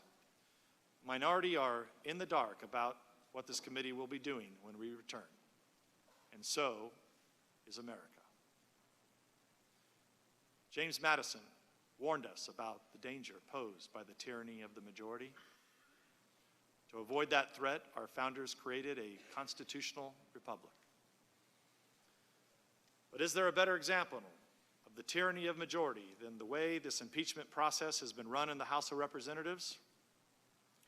A process that is grossly unfair can only stem from a cynical majority that is willing to break long-established precedents, trample on legitimate minority concerns, and impose their absolute will on this body through sheer force of numbers. Exploiting the Intelligence Committee as a venue for impeachment has been one of the grossest abuses in a process filled with cynical manipulations, large and small. But this farce will soon move to the Judiciary Committee, where impeachment rightfully belongs. I wish my Republican colleagues well in fighting this travesty and defending the idea, which at one time received bipartisan support not long ago. But the American people's vote actually means something. Yield back. I thank the gentleman. First of all, I want to thank you both for your testimony. I want to thank you for your long years of service to the country. You're not Democratic witnesses or Republican witnesses. You're nonpartisan witnesses, and you have stuck to the facts, and that is as it should be. First, I want to make a couple observations about the hearing today. And Dr. Hill, you were criticized several times by my colleagues for your opening statement. I'm glad you didn't back down from it. You're much more diplomatic than I am, I have to say. Anyone watching these proceedings, anyone reading the deposition transcripts would have the same impression that you evidently had from hearing my colleagues talk about the Russia hoax, that the whole idea that Russia had gotten involved in the 2016 election was a hoax put out by the Democrats. And of course, they're not alone in pushing out this idea. It is trumpeted by no one other than the President of the United States, who almost on a daily basis at times would comment and tweet and propagate the idea that Russia's interference in our election was a hoax. And of course, we all remember that debacle in Helsinki when the president stood next to Vladimir Putin and questioned his own intelligence agencies. I wish I had heard just some of the righteous indignation we heard in the committee today when the president questioned that fundamental conclusion of our intelligence agencies. But of course, they were silent when the president said that. They'll show indignation today, but they will cower when they hear the president questioning the very conclusions that our intelligence community has reached. But we saw something interesting also today. My colleagues sought to use you, Dr. Hill, to besmirch the character of Colonel Vindman. And I thought this was very interesting. It certainly wasn't unexpected, but it was very interesting for this reason. They didn't really question anything Colonel Vindman said. After all, what Colonel Vindman said is what you said. He was in that July 10th meeting. He heard the same quid pro quo, the same comments by Sondland, if you want this meeting, Ukrainians, and we have an agreement about this, you got to announce you're going to do these investigations. They heard the same quid pro quo that you did. So why are they smearing him? Mr. Holmes, you testified just as Vindman said, Colonel Vindman said, that he warned Zelensky about getting involved in U.S. politics. They don't question that. They didn't take issue with that. So why smear this Purple Heart recipient? Just like the smear of Ambassador Yovanovitch, it's just gratuitous. They don't question the facts. It's just gratuitous. The attack on you, Mr. Holmes, that you were indiscreet in mentioning this conversation to others. Well, I think you're quite right. The indiscretion is when an ambassador to the EU calls the president on an insecure line in a country known for Russian telecommunications and eavesdropping. That's more than indiscretion. That's a security risk. But why attack you, Mr. Holmes? They didn't question anything you said. They didn't question what conversation you overheard. Ambassador Sondland, indeed, didn't question what you said. He acknowledged that the one thing the president wanted to know the day after that conversation with Zelensky was, is he going to do the investigations? And Sondland said, yes, he'll do anything you ask. They don't question that. So why attack you? They didn't question your testimony when you said, and I think you asked, Ambassador Sondland, does Donald Trump give a blank, and I would like to use the word here, about Ukraine? And he said, he doesn't give a blank about Ukraine. He only cares about the big stuff. And you said, well, there's some big stuff here. Ukraine's at war with Russia. That's kind of big stuff. And his answer was, no, no, no, no, no. He cares about the big stuff that matters to him, his personal interests, like the Biden investigation that Giuliani wants. I mean, one question posed by your testimony, Mr. Holmes, is what do we care about? Do we care about the big stuff, like the Constitution, like an oath of office, or do we only care now about party? What do we care about? But let's go beyond your testimony today. Let's look at the bigger picture. What do we know now after these depositions, these secret depositions? Now, people watching at home might not know that in these secret depositions, which apparently no one else is allowed to hear, no members are allowed to participate, it's just secret apparently, sounds like it's just me and the witness. Only over 100 members of Congress are able to participate in those secret depositions. And the minority was just so unable to participate, they got the same time they got in these open hearings. It was the same format. That was the secret star chamber that you've been hearing so much about. So what have we learned through these depositions and through the testimony? Because so much of this is really undisputed.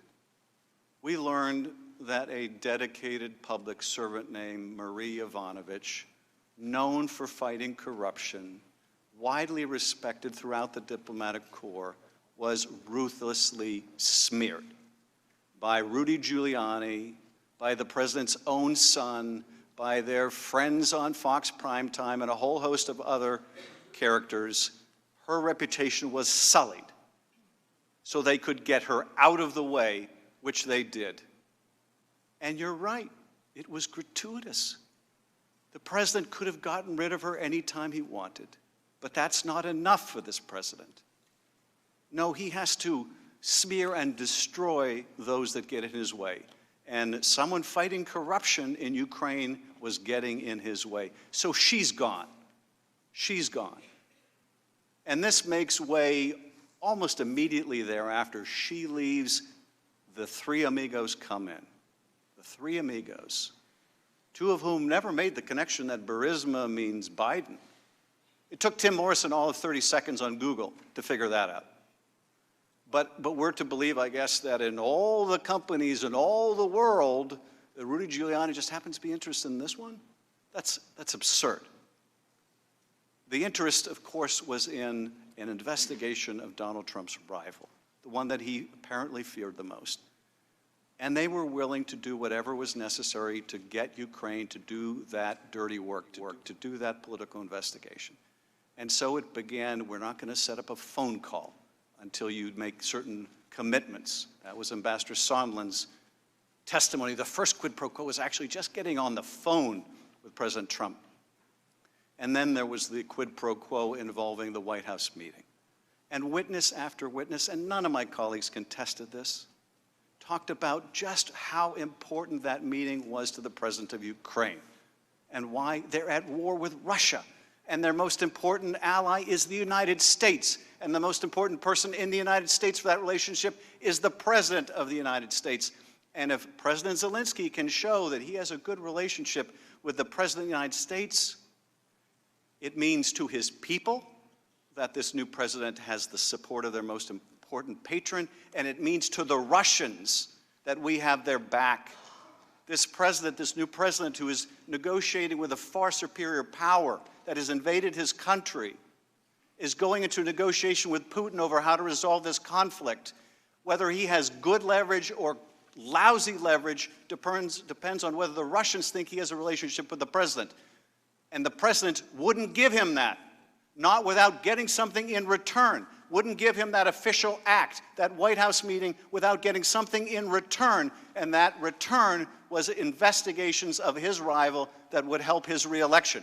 An official act for something of clear value and something very important, the big stuff, as Sondland explained to you, Mr. Holmes, to help his campaign. Now, we also heard abundant testimony about the other quid pro quo, the withholding of security assistance, which no one can explain. There's no debate among my colleagues. Everyone in the NSC, in the State Department, the Defense Department, everyone supported this, everyone. All the reviews that needed to be done to make sure that Ukraine was meeting its anti-corruption standards had been done, and they had found to meet the criteria the aid should have been released, but it was withheld, and no one could understand or get a clear explanation for why, until it became clear to everyone. It's all about the investigations. It's all about the leverage, and if there was any doubt about it, the man closest to the president, who meets with him every day, Mick Mulvaney, erased all doubt. You're darn right. Yes, we talked about the 2016 election investigation. And yes, this was in the context of holding up the military aid, and, you know, just get used to it, or just get over it, or whatever it was he said, because that's how we roll. Those are my words, not his. But that's the import. Yeah, there's going to be politics, and just get over it. Well, if we care about the big stuff, we can't just get over it. Now, my colleagues have had a lot of defenses to all of this evidence, which has piled up day after day after day, and it's amazing. They hear you testify, Mr. Holmes, that it was clear that the security assistance was being withheld. It was clear to all of the Americans. It was clear to the Ukrainians. You testified the Ukrainians felt pressure. They still feel pressure to this day. And what did my colleagues say in the same hearing? I mean, I guess they're not listening. The Ukrainians felt no pressure. There's no evidence they felt pressure, which gets into their next defense, which is, it's all hearsay. It's all hearsay. Now, most of my colleagues, I guess, are not lawyers. Lawyers out there understand just how wrong they are about what hearsay is, but let's just discuss this in terms that all people can understand. The impression they would have you take from it's all hearsay is because we in this committee were not in that wardroom with you, Dr. Hill. We were not in that meeting earlier with Dr. Bolton, that because we're not in the room, it's all hearsay. After all, you're relating what you heard and you're saying it, so it must be hearsay, and therefore we don't really have to think about it, do we? We don't have to consider that you have direct evidence that this meeting in the White House was being withheld because the president wanted these meetings, these investigations. We can't accept that. Well, if that were true, you could never present any evidence in court unless the jury was also in the wardroom. That's absurd. They don't accept the documentary evidence, all the text messages about quid pro quos, and are we really saying, and that's crazy, and if my worst nightmare is the Russians will get it and I'll quit. They don't accept the documents, the few documents that we have from the State Department that weren't produced, by the way, by the State Department, where Sondland communicates directly with the Secretary of State about this investigative interest of the president. And they don't accept the documents either. I guess the documents are also hearsay. Now, it might be a little more convincing if they were joining us in demanding that the documents be produced, but of course they're not. And we know why not. Because the documents are like that one we saw on the screen. They implicate others, including Secretary Pompeo. So of course, Donald Trump and Secretary Pompeo don't want us to see those documents. But apparently it's all hearsay. Even when you actually hear the president, Mr. Holmes, that's hearsay. We can't rely on people saying what the president said. Apparently we can only rely on what the president says, and there, we shouldn't even rely on that either. We shouldn't really rely on what the president said in the call record. We should imagine he said something else. We should imagine he said something about actually fighting corruption, instead of what he actually said, which was, I want you to do us a favor, though. I want you to look into this 2016 CrowdStrike conspiracy theory, and I want you to look into the Bidens. I guess we're not even supposed to rely on that because that's hearsay. Well, that's absurd. That would be like saying you can't rely on the testimony of the burglars during Watergate because it's only hearsay. Or you can't consider the fact that they tried to break in because they got caught. They actually didn't get what they came for, so, you know, kind of no harm, no foul. That's absurd. That's absurd. But the other defense, besides it failed, the scheme failed, they got caught, the other defense is the president denies it. Well, I guess that's case closed, right? The president says, really quite spontaneously, it's not as if he was asked in this way, no quid pro quo. What do you want from Ukraine? No quid pro quo. This is the I'm not a crook defense. You say it, and I guess that's the end of it. Well, the only thing we can say is that it's not so much that this situation is different in terms of Nixon's conduct and Trump's conduct. What we've seen here is far more serious than a third-rate burglary of the Democratic headquarters. What we're talking about here is the withholding of recognition in that White House meeting, the withholding of military aid to an ally at war. That is beyond anything Nixon did. The difference between then and now is not the difference between Nixon and Trump. It's the difference between that Congress and this one.